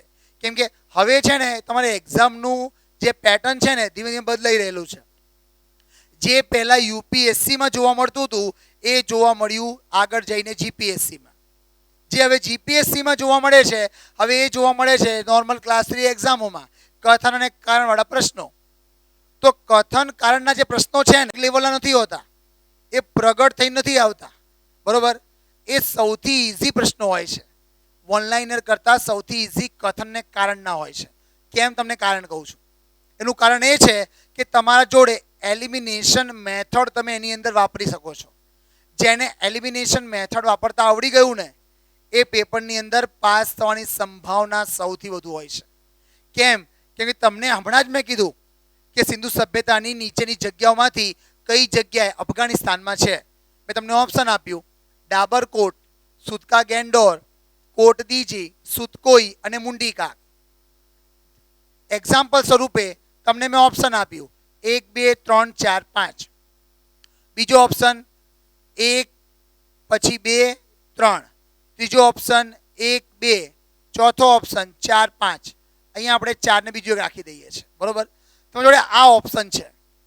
માની લો કે તમને આ 5 માંથી એક તમને ખબર છે. કયું ખબર તમને? કે ભાઈ આ કોટ દીજી કઈ જગ્યાએ છે? તો પાકિસ્તાનમાં. તમને ખબર છે. તો કોટ દીજી કયા નંબર ઉપર છે આપણા ઓપ્શનની અંદર? તો આ તમારા ઓપ્શનમાં છે આ ત્રીજા નંબર ઉપર. તો 3rd નંબર વાળો જ્યાં હશે ને એ ઓપ્શન તમારા જોડે નીકળી ગયા. આઈડિયા આવ્યું કે નહીં? એટલે એલિમિનેશનમાં તમારા 2 તો નીકળી જ ગયેલા છે. તમારા જોડે હવે તમારે લડવાનું સામા છે આ 2ની અંદર. અને તમને એ પણ ખબર હશે લગભગ કે સમગ્ર સિંધુ સભ્યતાનો એકદમ પશ્ચિમી સ્થળ કયો છે? સુતકા ગેન્ડોર. અને કઈ જગ્યાએ છે? પાકિસ્તાનમાં. તો આ મુદ્દો કયો છે? તો આ મુદ્દો આપણે મેન્શન કર્યું હતું બીજા નંબરનો પોઈન્ટ. તો 2nd નંબર વાળો જ્યાં હશે એ જગ્યા પણ ખોટી થઈ ગઈ. તો ભલે આપણે જિંદગીમાં સાંભળ્યું ના હોય કે સુતકોઈ અને મુંડી કાક નામ, તો પણ આપણા કોમન સેન્સ ઉપરથી એલિમિનેશન મેથડ ઉપરથી આપણે ચોથું ઓપ્શન સાચું ટીક કરી શકીએ છીએ. આઈડિયા આવ્યું કે નહીં? તો કથન અને કારણના જ્યારે પ્રશ્નો આવે ને એ સૌથી સરળ અને સૌથી મસ્ત પ્રશ્નો હોય છે. જો તમે થિયરીને સારી રીતે વાંચેલું હોય, તમે વન લાઇનર પોઈન્ટ સારી રીતે ઓબ્ઝર્વ કરેલા હોય તો તમને આ બધાના આન્સર ઇઝીલી આપી શકો છો. રેડી એકદમ? તો હમણાં આપણે જોઈ ગયા કે સભ્યતાનું સૌથી વધુ સ્થળ ક્યાં છે? ભારતમાં. ઓછું કઈ જગ્યાએ છે? અફઘાનિસ્તાનમાં. અફઘાનિસ્તાનમાં પણ કયું છે? તો સુતકોઈ અને મુંડીકા. ત્રીજો પોર્શન, સિંધુ સભ્યતાનો સૌથી વધુ જગ્યાઓ ઇન્ડિયામાં કયા રાજ્યમાં છે? તો ઇન્ડિયામાં પૂછાય તો કયું આવશે? ગુજરાત. બરોબર? તો પોઈન્ટ મેન્શન કરીએ. ભારતમાં સભ્યતાના સૌથી વધુ જગ્યાઓ ગુજરાતમાં છે. તો ભારતમાં સિંધુ સભ્યતાની સૌથી જગ્યાઓ કઈ જગ્યાએ છે? તો ગુજરાતમાં. રેડી એકદમ? પહેલા જોઈ ગયા ઓલ ઓવર ધ વર્લ્ડ ઇન્ડિયામાં જોઈ ગયા તો કયું આવશે? ગુજરાત. ક્લિયર છે એકદમ? અને આ નદીના તમે હવે ડાબે અને જમણે જોઈ શકો છો. રેડી? સિંધુ નદી આવી રીતે વહન કરે છે. આમ ચાલે સિંધુ નદી. તો સિંધુ નદીની આ દિશામાં લેફ્ટ સાઈડ પૂછાય તો હડપ્પા અને રાઈટ સાઈડ પૂછાય તો મોહેંજો-દારો. આઈડિયા આવ્યું કે નહીં? તો આ એનો લેફ્ટ અને રાઈટ સાઈડ થઈ ગયેલી છે. ક્લિયર છે એકદમ? ચલો.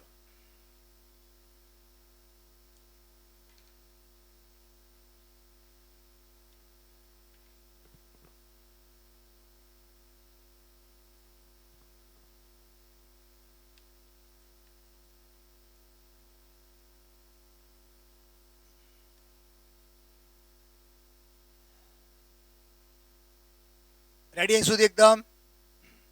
ચલો. સૌથી છેલ્લો પોઈન્ટ સભ્યતાની અંદર લાસ્ટ પોઈન્ટ એવું રહેશે કે આ જે સભ્યતા છે સિંધુ સભ્યતા, તો એમાં કઈ કઈ નદીઓ મુખ્ય છે અને એ મુખ્ય નદીઓનું પ્રાચીન નામ તમને શું જોવા મળે છે. આ જે નદીઓના નામવાળો જે ટોપિક છે એ તમને ભૂગોળ અને ઇતિહાસ બંનેના પ્રક્ષેપમાં એક્ઝામમાં પૂછાયેલો છે. તો નામ અહીંયા મેન્શન કરું છું કે સિંધુ સભ્યતાની મુખ્ય નદીઓ. આ સભ્યતાની મુખ્ય નદીઓ કઈ કઈ છે? કઈ નદીઓ આ સભ્યતામાં મુખ્ય હતી? તો મુખ્ય નદીઓમાં મેન્શન કરીએ તો 1 નંબર ઉપર જોવા મળે છે, નામ છે પોતે સિંધુ. બરોબર?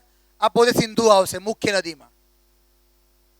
બીજા નંબર નદી જોવા જઈએ તો બીજા નંબર ઉપર નદી આવશે, નામ છે એનું ઝેલમ. બરોબર? નામ શું છે એનું? ઝેલમ. ત્રીજા નંબર ઉપર જોવા જઈએ તો ત્રીજા નંબર ઉપર નદી આવશે, નામ છે એનું ચિનાબ.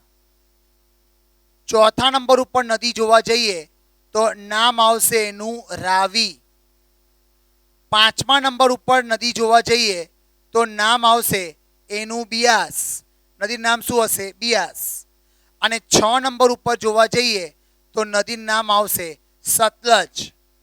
હવે અહીંયાથી એક એક્સ્ટ્રા પોઈન્ટ એ નીકળે છે કે સિંધુ સભ્યતાની મુખ્ય નદીઓની ટોટલ સંખ્યા કેટલી હતી? 6. રેડી એકદમ? યાદ રાખજો, 6 નદીઓ સિંધુ સભ્યતાની મુખ્ય નદીઓ હતી.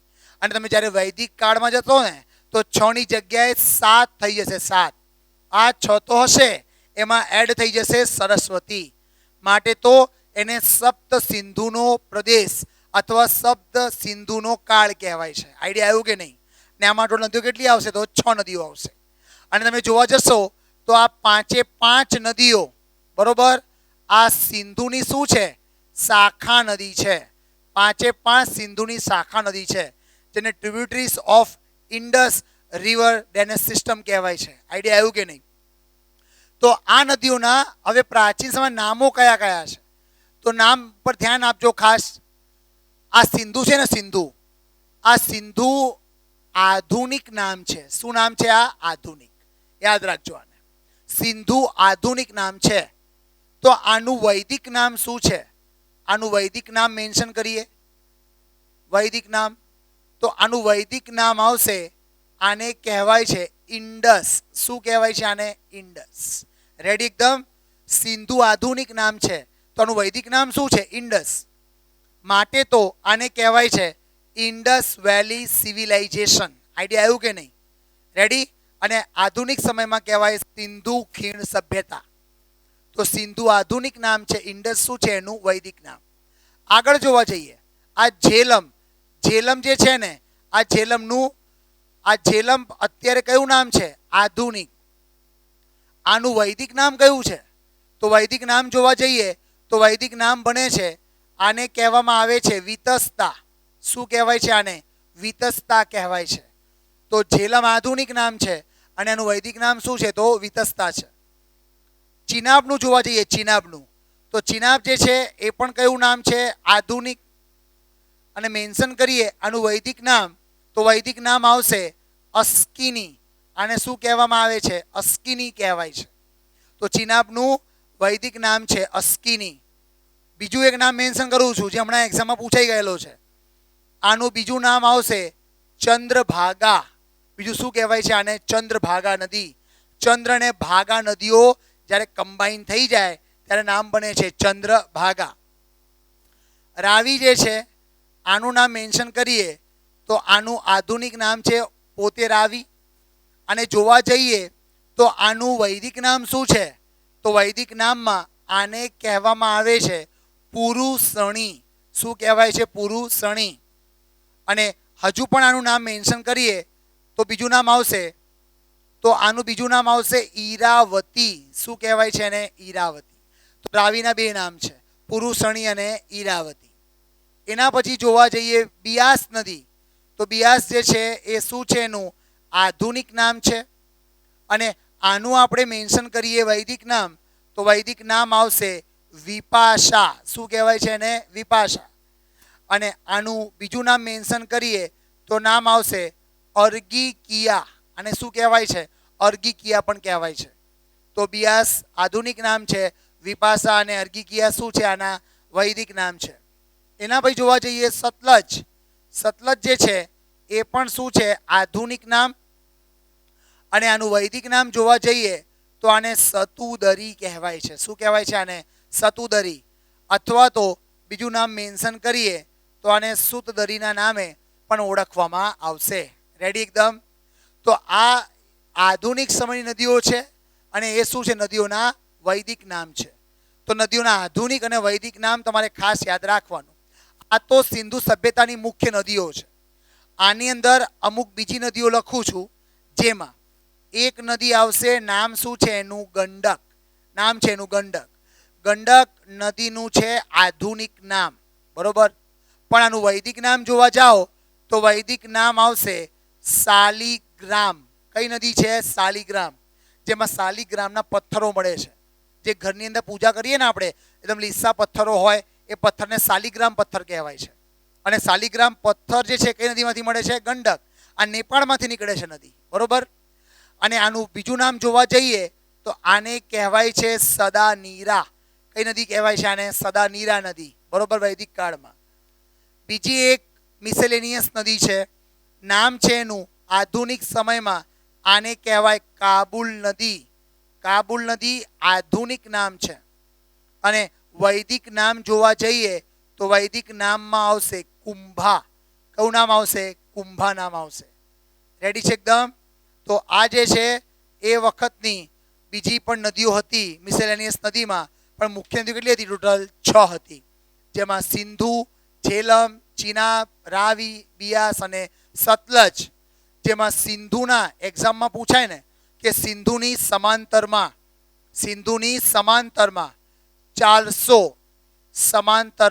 400 કિલોમીટર સુધી ચાલે છે. પ્રશ્ન એવું પૂછાય કે સિંધુ નદીની સમાંતર પેરેલલમાં 400 કિલોમીટર સુધી કઈ નદી ચાલે છે? તો નદી કઈ આવશે? સતલજ નદી છે, જે સિંધુના સમાંતરમાં 400 કિલોમીટર સુધી ચાલે છે. કેમ કે સિંધુ નીકળે છે કૈલાસ માનસરોવર નજીકથી, ખ્વાબ ગ્લેશિયરમાંથી, અને સતલજ નીકળે છે રાક્ષસતાલ સરોવરમાંથી. તો કૈલાસ માનસરોવર ઉત્તરમાં, રાક્ષસતાલ દક્ષિણમાં, બંને ઉપર નીચે છે. તો બંને જગ્યાથી નદી પેરેલલમાં ચાલે છે. આઈડિયા આવ્યું કે નહીં? તો પેરેલલ પૂછાય તો કઈ આવશે? સતલજ.